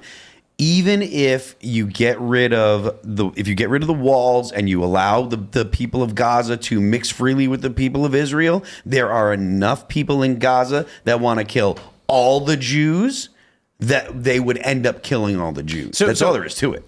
This is why I'm just...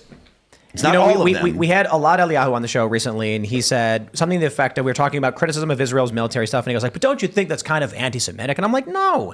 If Israel is blowing up civilians, criticizing a military operation has nothing to do with the religion of it. When the U.S. invaded Iraq, I didn't say, these Christians, how dare they? It's Christians. No, it's the degenerate warmongers. And when Islamic nations engage in this, like Saudi conflict with Yemen, it's like, I'm not blaming the religion unless it is like ISIS, in which case it's the specific sect of this religious ideology they're engaged in. But the challenge I see with Israel is that the people who are protesting, for instance, at Columbia, who identify as Jewish and wave an Israeli flag because it is the only Jewish state, they don't see a difference. They think that they have a right to have a state. And calling for the destruction of their state is calling for the destruction of the only Jewish country. So their view is that you're basically saying Jews don't get a country. That what they would say is anti-Semitic. Fighting a sneeze. Well, I'm just waiting for Secretary Lloyd Austin to build a port in the Hudson River, sort of across from the Columbia campus. And he's not going to send in the military. He's just going to set it up nearby in case they need humanitarian aids. Maybe he can send them some food and water. Well, if I may say something that was going to sound very contentious, but I think may offer Jews who feel politically homeless right now an alliance. Israel, when they accuse Israel of being an ethno-state, to a degree it is, because Judaism is both a religion and an ethnicity, right? Even though you have a large proportion of Arabs living in there. I don't know why that's a problem. This is my point, right? This is my point. So, demographer Paul Morland works for Jordan Peterson's ARC, so again, not a far-right figure unless you're insane. He war-gamed out demographics for the UK, Japan, and Israel. And he said, okay, the UK has low birth rates, high immigration, low ethnic cohesion. With current trends, by 2083, we're going to be 54% first-generation immigrant. That is not a country. That is majority of people arrived yesterday. There is no culture there. Instead, he, as a Jewish man, said, as a Jewish man living in a nominally white Christian country, I would quite like England to be like Israel, to have a cohesive national identity, a cohesive religious identity, to have high birth rates, to have high GDP per capita, to have low migration, particularly from the nations that want to do you harm. And so I can accept, even though I have major theological differences with Israel as a Catholic, I can accept the Israeli argument for national determination and national sovereignty if they are also willing to cooperate with their partner states like the US and the UK to have those same policies without calling it anti-Semitic, racist, or far-right. I think that would be a fair compromise. Yeah, I don't care as much with. I think the issue that we have in the United States is mass unchecked immigration, illegal immigration, and if it were regulated properly with assimilation, we seek to maintain our culture, and those who come here must abide by and live by this. The example I would use is the turn of the century, the turn of the 1800s to 1900s, when many people were emigrating here, and they said, "We're going to learn English. You're going to learn English." I know people whose grandparents said, you will not learn the language of your home country. And I'm like, wow, I mean, that goes a little far. But people came from Italy, they came from Ireland, and they said to their kids, you will learn English and you will not learn Irish because you will be American. And then what happened is we got America. I mean, people wanted to be a part of what we were doing. They wanted to share in our culture. And now what we have over the past couple of decades is people who are coming here, bringing a different language, creating basically isolated racial villages that they're these little enclaves, which creates the segregation creates animosity and hatred, and it leads to violence. And then we have this idea of multiculturalism. Multiculturalism, they try to masquerade using their word games as the melting pot where everyone lives together. No. But what they're really doing is creating segregated pockets where people don't like each other, and you can't have two different cultures that completely hate each other meshing together. It's like oil and water. So the multicultural thing is different from the melting pot. What I grew up with as a Gen Xer, we had the melting pot, which was the idea that people would come to the United States and you would assimilate. We all came from different places, but we all came to the United States. We became American, and that was something that was normal. The multicultural idea is something that is different from that. If you go and you say that we're a melting pot nowadays, you get corrected by intersectional people. They say that it's racist, that it's bad, which in my opinion, I don't see why it's bad to say you should come to the United States and be like, try to be an American. What you guys have going on over in the UK, which which we were discussing a little bit earlier, is a little different. Like in England, there are English people, right? In Scotland, there are Scottish people. In Ireland, there are Irish people. Hypothetically. Hypothetically. But in America, there isn't like any kind of ethnicity that makes you American. America is unique in that you can come to America, buy into the values, and you become an American. I do have a point of disagreement, but other places in the world don't have that. And I don't see why there are people that have an objection to England being full of English people, Japan being full of Japanese people, Pakistan being full of Pakistani people. I don't understand why there is why people act as if that is something offensive when that is the most natural thing in all of human history. You know, people that are from a certain area tend to be, that's where they're from. It's like there's nothing wrong with India being full of Indian people. Have you seen, you know this better than all of us, what's going on in Ireland? Can you break down? Because I saw like a picture of graffiti and it said Irish only or something. So Ireland has a population of about 5 million. And in the last couple of years, they've taken in about 100,000 so-called refugees. Lots of them as well are coming over because since the Good Friday Agreement, after all the IRA troubles, Northern Ireland and Ireland have a permeable border, so you don't have to show a passport to get across from the part of Ireland that's connected to the UK to Ireland, which is independent. And so many people that live in the UK are going from England, Scotland, or Wales over to Northern Ireland, just walking across the border and claiming asylum in Ireland. So it's putting a hell of a lot of stress on the Irish immigration system. Also, people are very angry because I believe the politicians themselves own a lot of the hotels that they're putting the migrants up in. So the politicians are making a lot of money. And shortly after, a school teacher and a couple of children were stabbed, and they found out that this man was a migrant who had settled in Ireland for many years and clearly hadn't integrated. The Irish politicians were saying diversity is our strength, you're a racist if you notice. The Irish people started protesting en masse, and the protests have continued to go on. And the reason this is happening in Ireland and not in England is because the Irish still have a strong sense of ethnic identity. Like George Orwell wrote about this well before. Celtic nationalism, so that's the devolved administrations, England, Scotland, Wales, Scotland, Wales, Ireland.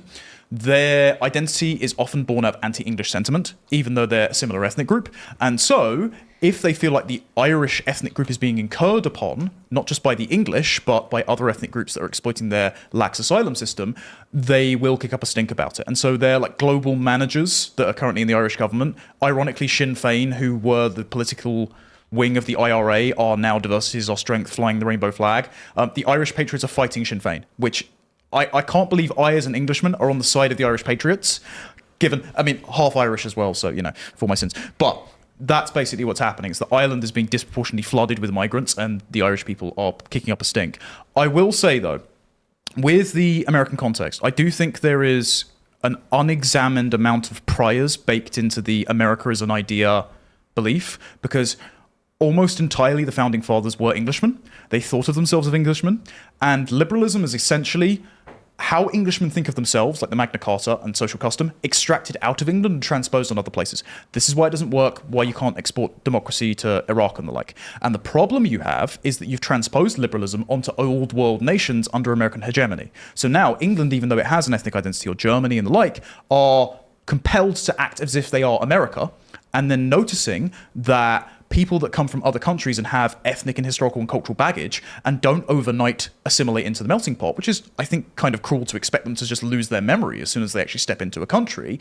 If you say that might cause conflict, that is itself far right. So treating England and the like America, and America thinking that there isn't also an ethnic component to its founding, has led to a lot of conflict. I would rather we were just honest about these things.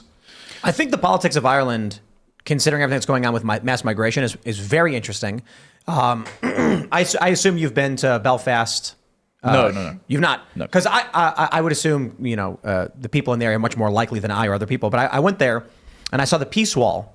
And one side is pro-Palestine. And the Irish, they compare themselves to the Palestinians under occupation. And the other side is pro-Israel.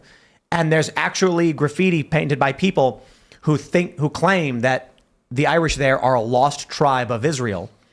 And what you see is hyper-tribal politics based on whether it was, Northern Ireland, the UK, versus the Ireland itself. But it gets really interesting then.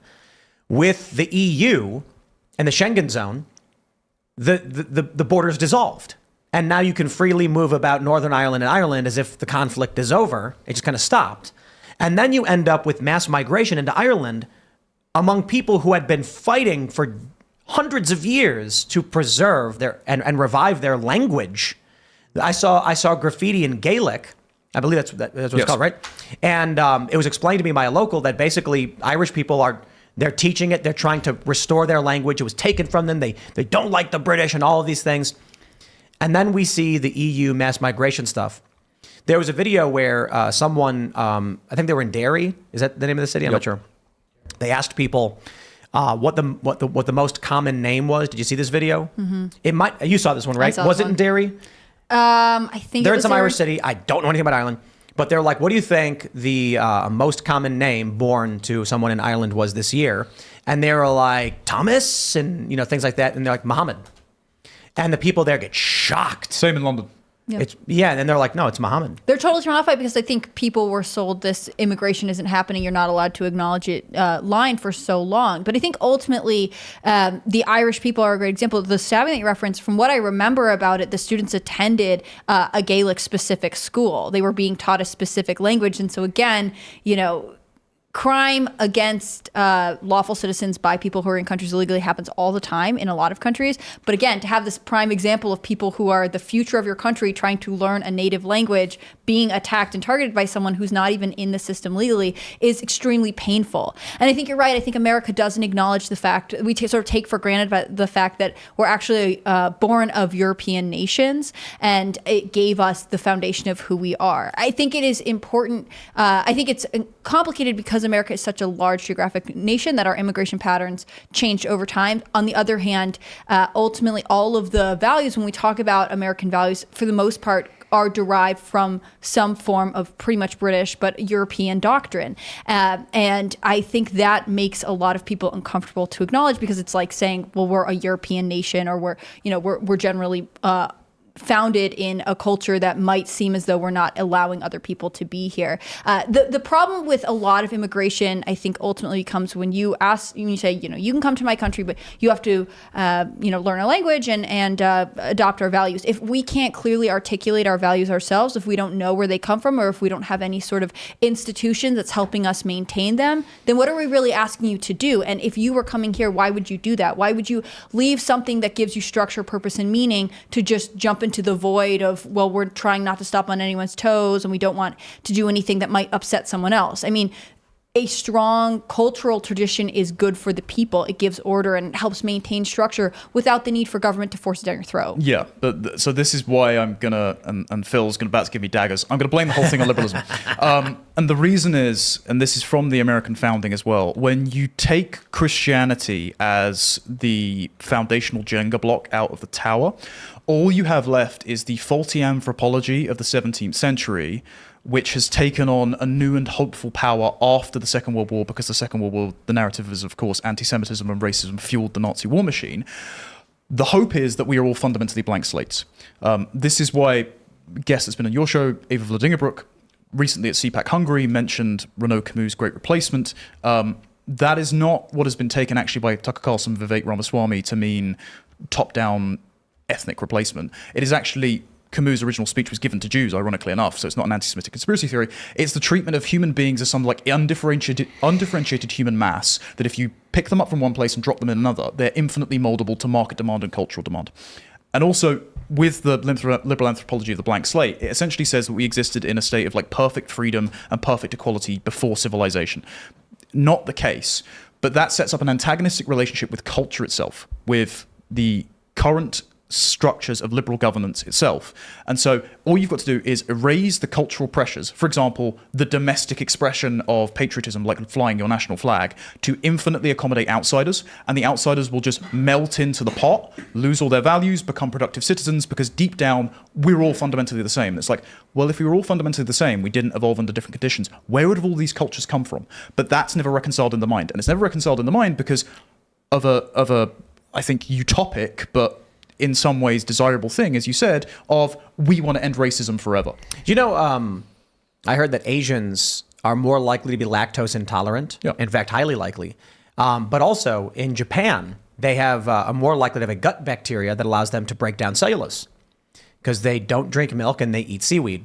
And so the gut bacteria that helps break down cellulose became common in the people who had a high cellulose diet.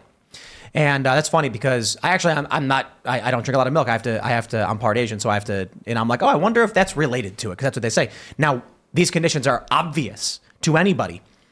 Yes, like people in Asia eat rice, eat seaweed, or I should say more Japan, that seaweed is a staple part of, like, you get sushi, you get seaweed.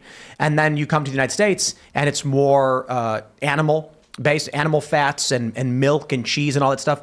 Different diets result in different things.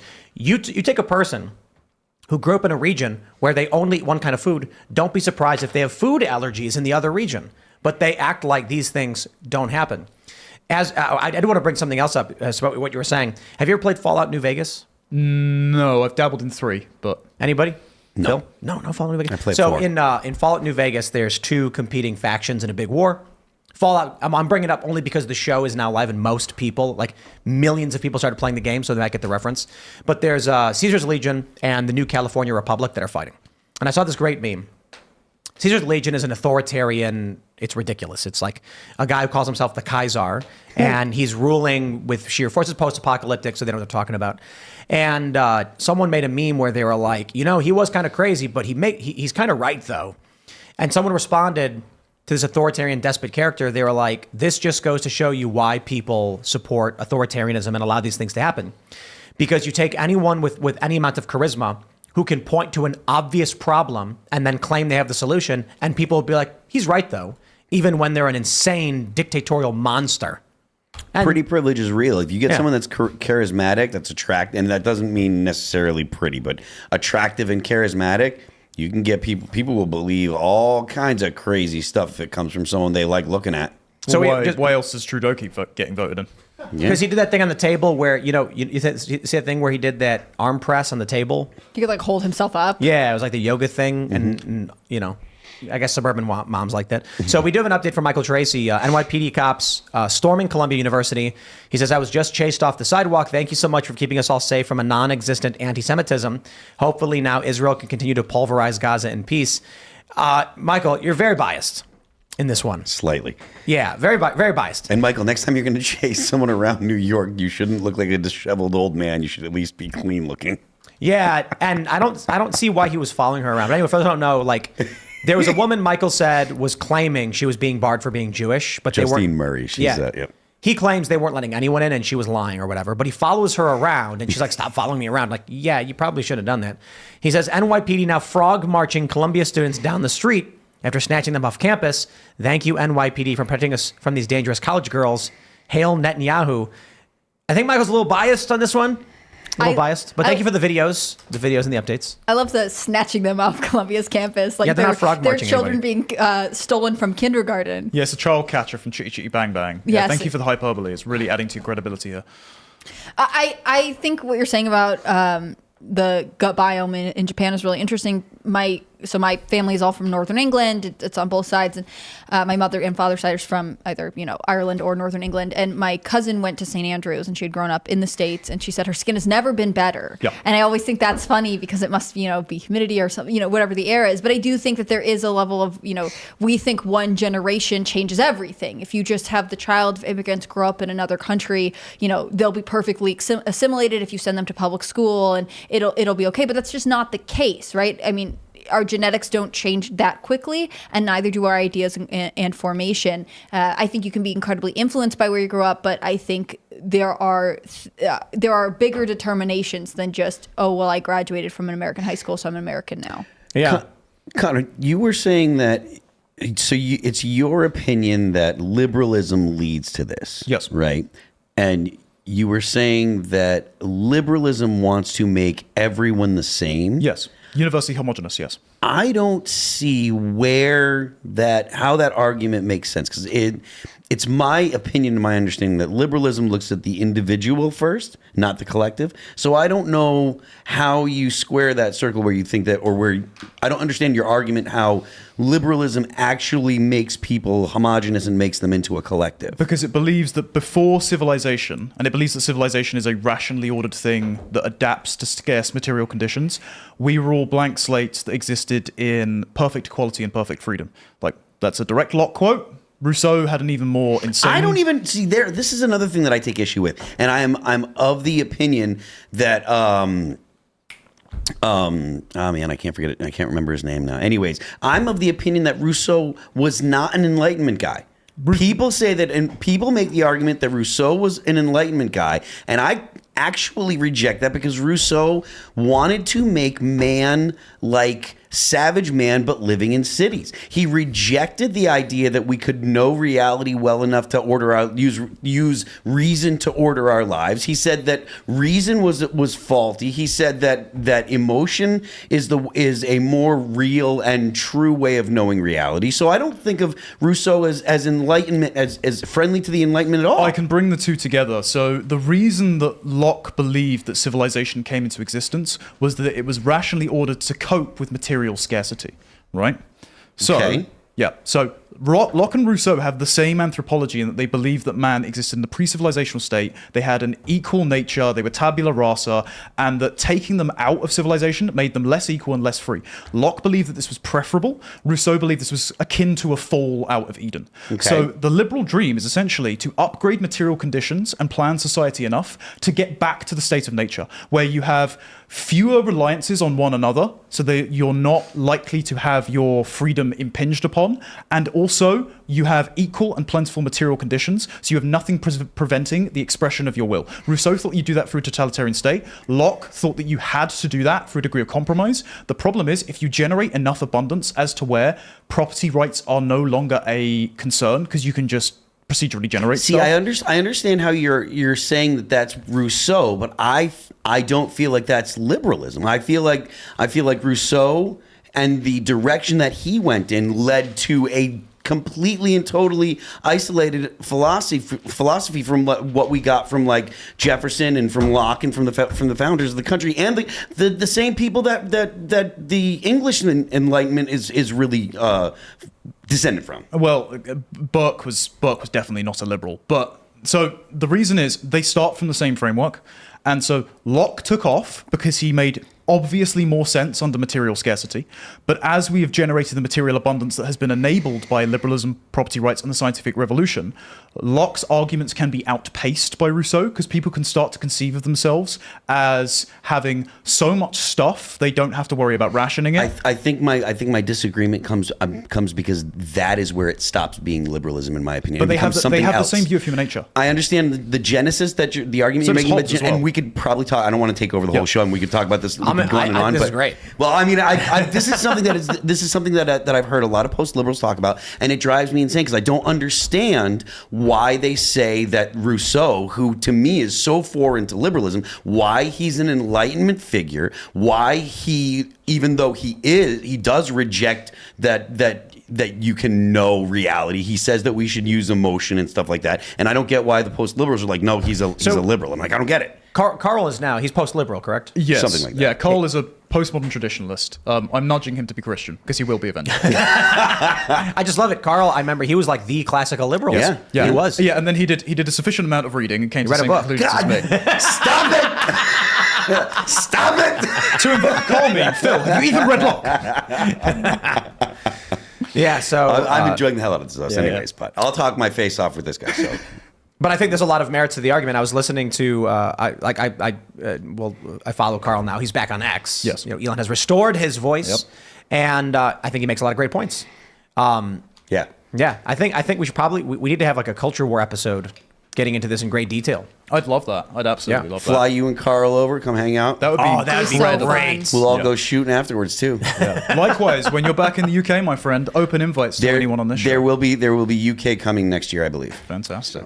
Let's set it up. Are you and Carl able to come down at some point soon, or what's your schedule? We'll figure it out. Yeah, we'll figure it out. All right, we'll go to Super Chats for now. So if you haven't already, would you kindly smash that like button, subscribe to this channel, share the show with your friends. I just want to mention the NYPD is using like a ladder on a truck to go in through the window of the building. I guess they're going to the second floor or whatever. Smash the like button if you haven't already. Head over to timcast.com because the call-in show, I imagine it's going to be really fun considering we have this liberal, post-liberal debate already forming. We'll probably get some questions based on that, and it'll be really fantastic because these are interesting ideas and questions that should be asked. Yesterday, someone asked us about whether universal rights have exceptions because we think that these protesters we won't defend their free speech because they don't protect free speech. My response, of course, was your rights can be curtailed through due process. If you violate the boundaries of tenets of our society, then we decide by law that your rights will not be curtailed. You could even lose the right to life if you commit a crime so egregious that the state says death, or the jury says death penalty. But that will be at timcast.com. So become a member to support the show if you want to hang out and listen to that at 10 p.m. For now, we'll read your super chats. Token Black Guy says, howdy, people. What's up, Clint? Oh, Clint normally is the first super chat, but he's not been here. I love that people are actually like saying hello to Clint, like trying to beat him. Yeah. Kale says, any guesses on who Trump's VP will be? Tulsi is rocketing up the betting odds. Who else would also work? I don't have any insider information on this, because if I said that, I would get in trouble, but keep eyes on Marco Rubio. Really? Marco Rubio has recently been changing his media tactics to be much more presentable. There is rumor behind the scenes that suburban mums will find him in the same Trudeau mold as clean cut and respectable and handsome. He can also win over some more Hispanic voters, and in that particular district of Florida, it's kind of a political dynasty area, and they're annoyed with Trump. And there's also that Rubio probably has some alliances with intelligence individuals, and it might calm down the deep state. And also, if you're trying to set up a continuity candidate that's going to be acceptable to many branches of the Republican Party, he's one of them. A smart fellow over here. That's interesting. We'll see. Raymond G. Stanley Jr. says, Tim, that Timcast logo is looking sharp for NASCAR. I love it. Post Millennial actually wrote it up.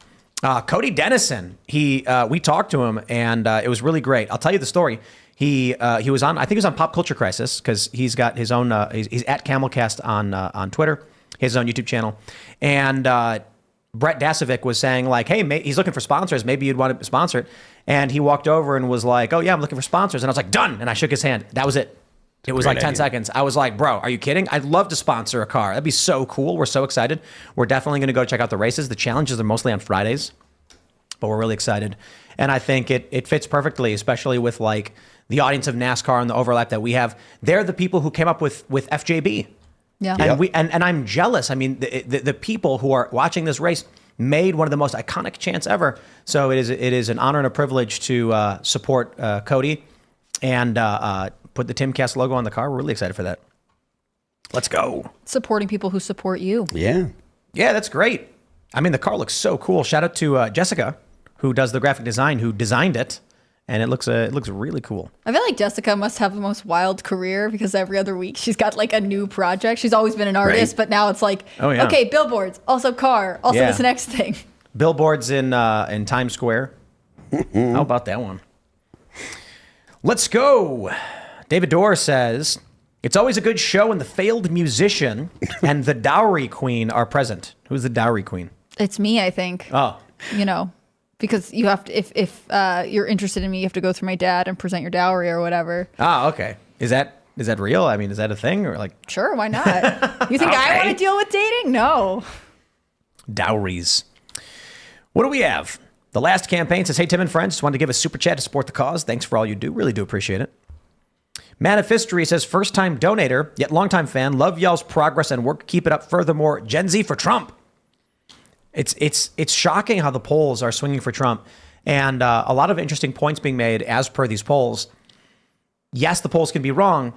The polls typically skew Democrat, and no poll in the 2020 cycle was Trump was doing this well. Mm-hmm. So it's going to be interesting. I'll put it that way. I was listening to this interview with it was from the New York Times, one of their podcasts, and again they were talking to Gen Z about how they're voting, and one of my favorite parts is they went to the heads of two different sort of get out the vote organizations, specifically trying to get young voters to register as Democrat, and they're like, you get these heads and they'd be like, well, Biden is really going to win, and especially if he talks about abortion and if he talks about the environment, and then the person would have to be like, from the New York Times, would be like, but the polls show that they don't like him and he hasn't done enough on these issues, and they'd be like, well, but people change their mind by November when they see really that it comes down to him and Trump. They're going to get stressed and they're going to vote for him. Like, this is their plan to get voters through panic. There are so many polls, so like Gallup, American Attitude Survey, there's been multiple pieces run by the Financial Times and The Economist, and that they are showing the massive values gap between young men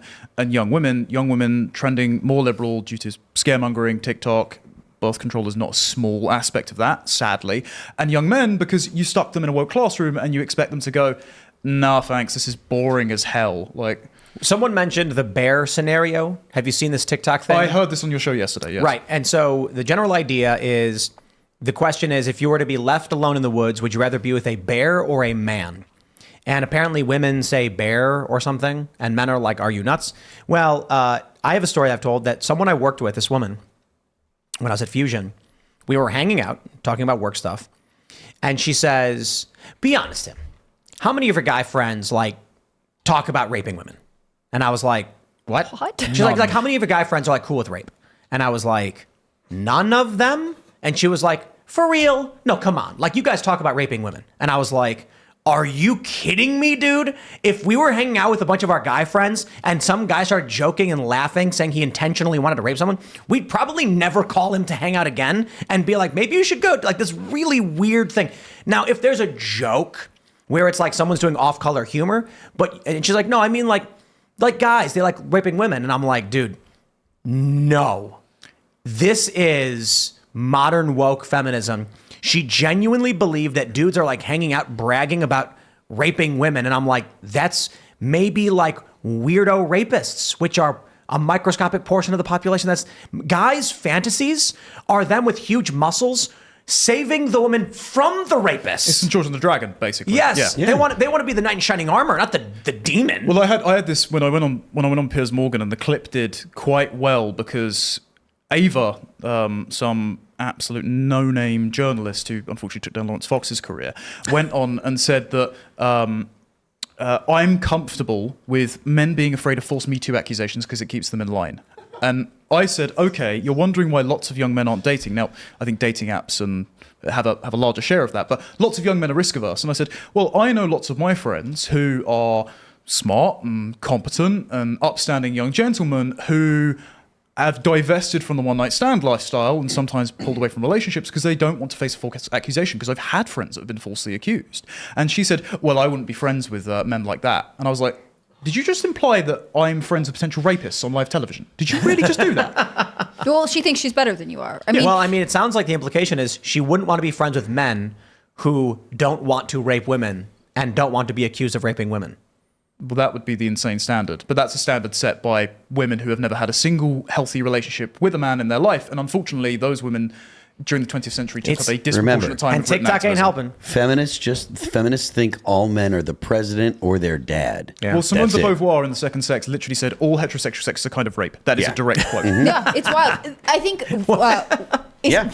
Yep. I think feminism has really warped a lot of women's minds, and I think there is a certain amount of fear that comes with this. What I find really interesting, and I wish I had the site to I could cite this source, but there was a study done, and the highest rates of physical domestic violence are among same-sex female couples, right? Yeah, it's about 70%. It was 70% Really? of lesbians Yes. have faced domestic battery by one of their partners. And so I would argue in that case that actually women have no ability to judge danger, considering they think that would be a safe relationship. Well, we'll read some more super They chats. are a bigger danger to one another. All right, so we have Yaroslav Zaruba says, you guys can avoid mentioning those 35,000 dead civilians together. I mean, it's not like those are actual people, right? Wow, that is shocking that you would actually say that about these poor civilians who were killed. That's a weird thing to claim, that they're not people. Certainly the victims of war and conflict are people. Heavens, why would someone say such a thing? But also, like, what? I'm being sarcastic. Yeah, I know. Like, my autism isn't that bad, Tim. Blimey. But also, okay, yeah, war bad. Thanks. I'm going to pat myself on the back. Like, that makes zero difference to Israel, who again are looking at this as an ethno-religious conflict that has played out over the course of thousands of years. Me sitting on Timcast, despite it being a great show, saying civilians shouldn't die, doesn't mean they're not going to drop more bombs. Right, and on top of that, it was oh my God, I'm forgetting his name. He was on Joe Rogan. You know what I'm talking about? So many people are on Joe Rogan. No, that's not a good descriptor. I can't remember his name. He was saying basically that Hamas has done something interesting in warfare that we typically don't see, and that's merging civilian population with military combatants. Yes, so Hamas is intermixed with civilian buildings and civilian population. So when those numbers get reported, they're being reported basically by Gaza and Hamas. Yep. And they're basically saying, like, so if Israel targets Hamas, they will just say those are civilians. Including when they bomb their own hospital accidentally, try and blame it on Israel, and then it turns out to the embarrassment of news agencies that It was the parking it was a lot. misfire. Yeah. Yeah, that was crazy. But more importantly, how many civilians, Yaroslav, have died in Burma? How many civilians have died in Yemen? What about the open air slave markets in Libya? Right, and this is what irks me when they're like, "Why aren't you talking about all the dead civilians?" Should we talk about the 200,000 dead Yemeni and all the children, and the United States working with Saudi Arabia selling weapons, and Barack Obama's bombing of a civilian restaurant in Yemen, killing an American citizen? Dude, it's ridiculous that we're going to sit here and be like, this one thing, this one time. Dude, there's war all over the place, and the people who are hyper obsessed with one conflict, I feel like I just don't trust it. Right? We sit here all day and we'll say things like the whole opening of the show was us complaining about U.S. involvement in the region, sending in our troops into Gaza, invading Gaza, and they're like, not good enough. And I'm like, y'all are obsessed. I complain about Afghanistan. I complain about Iraq. I complain about NATO expansionism. I complain about Ukraine. I complain about now what they're doing in Gaza. But these people are just obsessed with Israel as a function. Dude, that's why they say... And they do. They say this is a Zion, like a lot of these people, I guess you'd call them the anti-Israel right, call us Zionists because my attitude is Israel's a country. It's a country at war, whatever. I don't want to be involved. And they're like, so you think it's a country? That's it. That's it. You're Zionists. Okay. Anyway, let's grab some more super chats. Let's go. Kieran, the Meat Man, says, no, Tim, the coastal pier is a staging ground for thousands of pizza ovens manned by the Italian Special Forces since the Gazans complained that American MREs were a war crime to eat. Lieutenant Dust then said, I was an infantryman. Those MREs are a war crime. Yes, but we have a bunch of them because everyone loves to try one. That's it. Everyone loves to, you know what an MRE is? The rations packets. Military packets. Yeah, military rations. And it's like you crack it open, there's a Kit Kat in there or like a Butterfinger. And then they have this weird flat oil bread. It's like bread, but it's like got some weird preservative oil in it. And then, like, dude. It's not terrible, but it's not great. What is it? Like the chili, I think. It's I've been carnivore for years. This does sound like a war crime. The cheese is awful.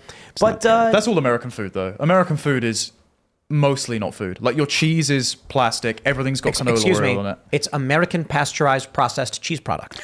Right. Okay. I'm pretty sure I've had like more flavorful insoles before. No. To be fair, you're talking about what poor people eat. You go to the grocery store and you buy cheese and it's caked in cellulose. They use it as an anti-caking agent, so it's basically covered in cardboard, effectively plant, bits. And a lot of the cheese is real low quality, but most grocery stores here, if we go to like the local store, what do we go out here? We have Weiss and we have like Food Lion. Mm-hmm. They have good cheeses. The Martins. Yeah, and they're in a specialty section. So you'll go to like a little it's like a little island refrigerator, and there will be the sheep's cheese and the goat cheese. But that's just not the problem in the UK. It's the same thing as I visited Austin. I was sold a lie, right, by everyone, including my good friend Chris Williamson, who now lives out there, saying Austin is undergoing a cultural revival. And I walked around and there were raving homeless people and people reacted to it like the Sound of Birds song. Like, why do you put up with food that poisons you? Crackheads that will just come up and scream at you. Like, America's such an odd place. Yeah, everyone kept saying, move to Austin. I went to Austin, I was not impressed. Yep. I was just like, really? Like, why is everybody moving here?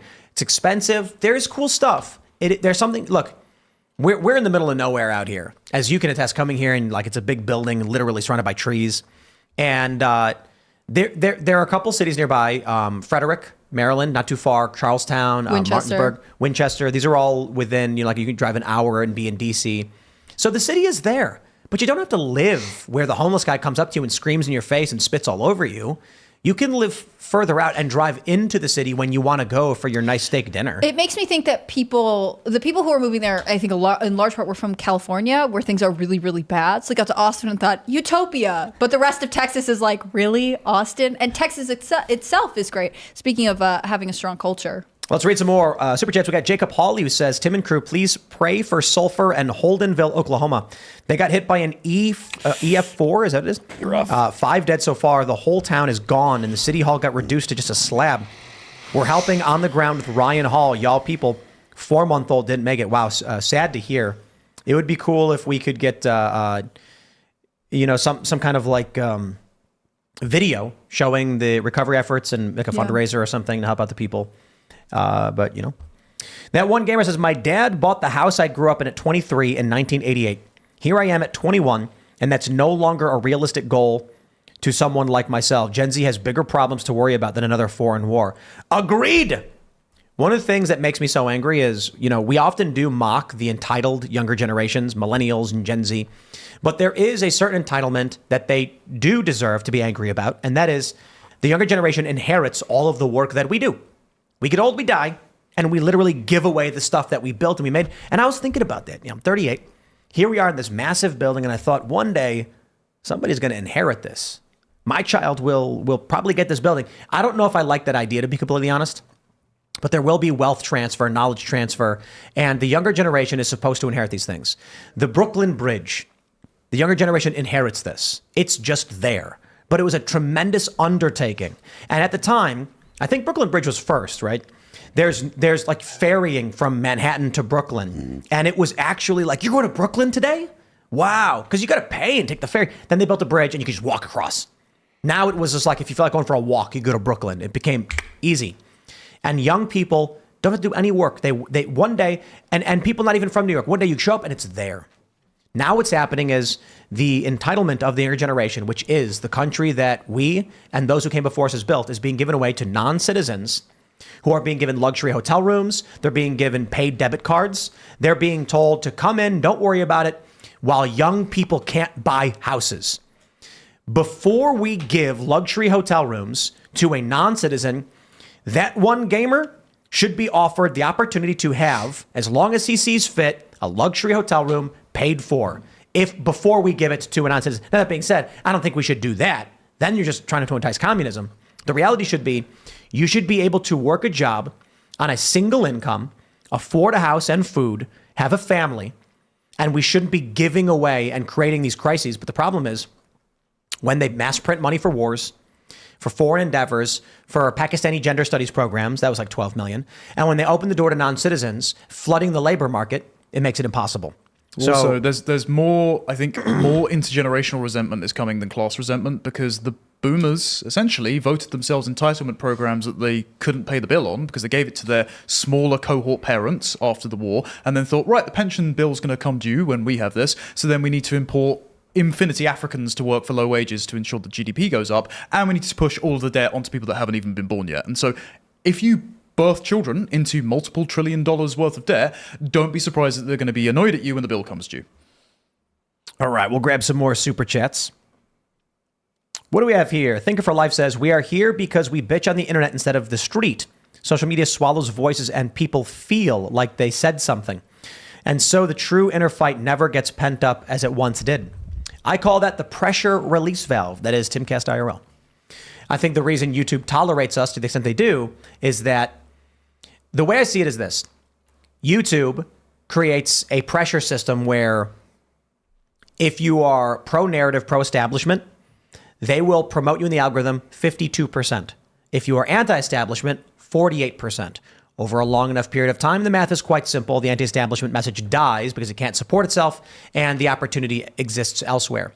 But the reason they allow it to exist, like shows like this, without just banning us instantly, is because the people who feel the way we feel and see the things we see and are concerned about it need to feel like they have an outlet and a voice.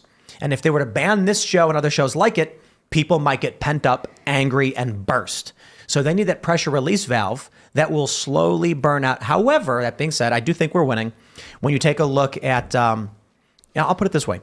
The professional skateboarders who have reached out, cancel culture kept these people. These are Olympic athletes, okay? This is the Olympics, skateboarding. And so you have athletes who are wrapped up, terrified of cancel culture. I'm going to get fired. I'm going to lose my sponsors. Well, I got bad news for the woke. There's no more money left. They've already lost their jobs and their sponsors. Skateboarding as an industry is collapsing. And so now these pros are like, oh, I don't even care. I'm not making money anymore. And then we're like, oh, we're investing heavily. We're going to do contests. We just did a contest where we gave away, I think, like something like 30 grand or something like that to a bunch of skaters, including a bunch who are sponsored. Now all the pros are taking notice, being like, here's an infusion of investment and capital into the industry to produce culture, content, and product. We need that desperately. And now the response I'm getting is, oh, screw those woke people. If we don't do this, we're broke, and we want to support the industry and make product and make culture. There's no more fear. They've lost it. So we're on path for a tremendous cultural victory. So I'll just say that. All right, there was one super chat I really wanted to get to if I can find it. So I'm going to scroll down and see if I can find it, because it was a comment to the Israeli Jewish ethno-state versus Europe, but I don't remember exactly where it is. So on that point as well, like when people say ethno-state, they don't necessarily mean that they have ethnically cleansed an entire other ethnic group. Like you can have neighborly consideration to other people. Like I would very much like for England to go further back than even when Henry VIII set up his personal divorce court and become Catholic again. That doesn't mean I want to kick Douglas Murray out of the country for being gay. Like I can accommodate friends. You know? So here it is. This will be our last one. It's a good one. Neglectful Sausage says, if saying Jews don't get a country is anti-Semitic, then what is it to say whites don't get a country? How come we can't have ours when they can have one? I think this is a problem that a lot of people have. They conflate some people, I don't get it. They blame Israel and Jewish people for why white people can't advocate for having like France can't be French and Italy can't be Italian. And I think there's a disconnect there based on probably conspiracy theories, but also the fact that groups like the ADL, for instance, are led by it's like the Anti-Defamation League is very much opposes anti-Semitism. It's simple, and I'll just say it. I'm not going to argue literally anyone else's anything. If France wants to protect French culture and French people, I say good for them. Indigenous rights. If Germany for Germany, for Britain, I literally don't care. The United States is a little bit different. Sure, it was basically conquered and expanded upon by European colonists, but we have had continually different kinds of immigration. In the 1900s, we got Italian, we got Irish, but the thing that matters most was the people who came here said, we want to be American.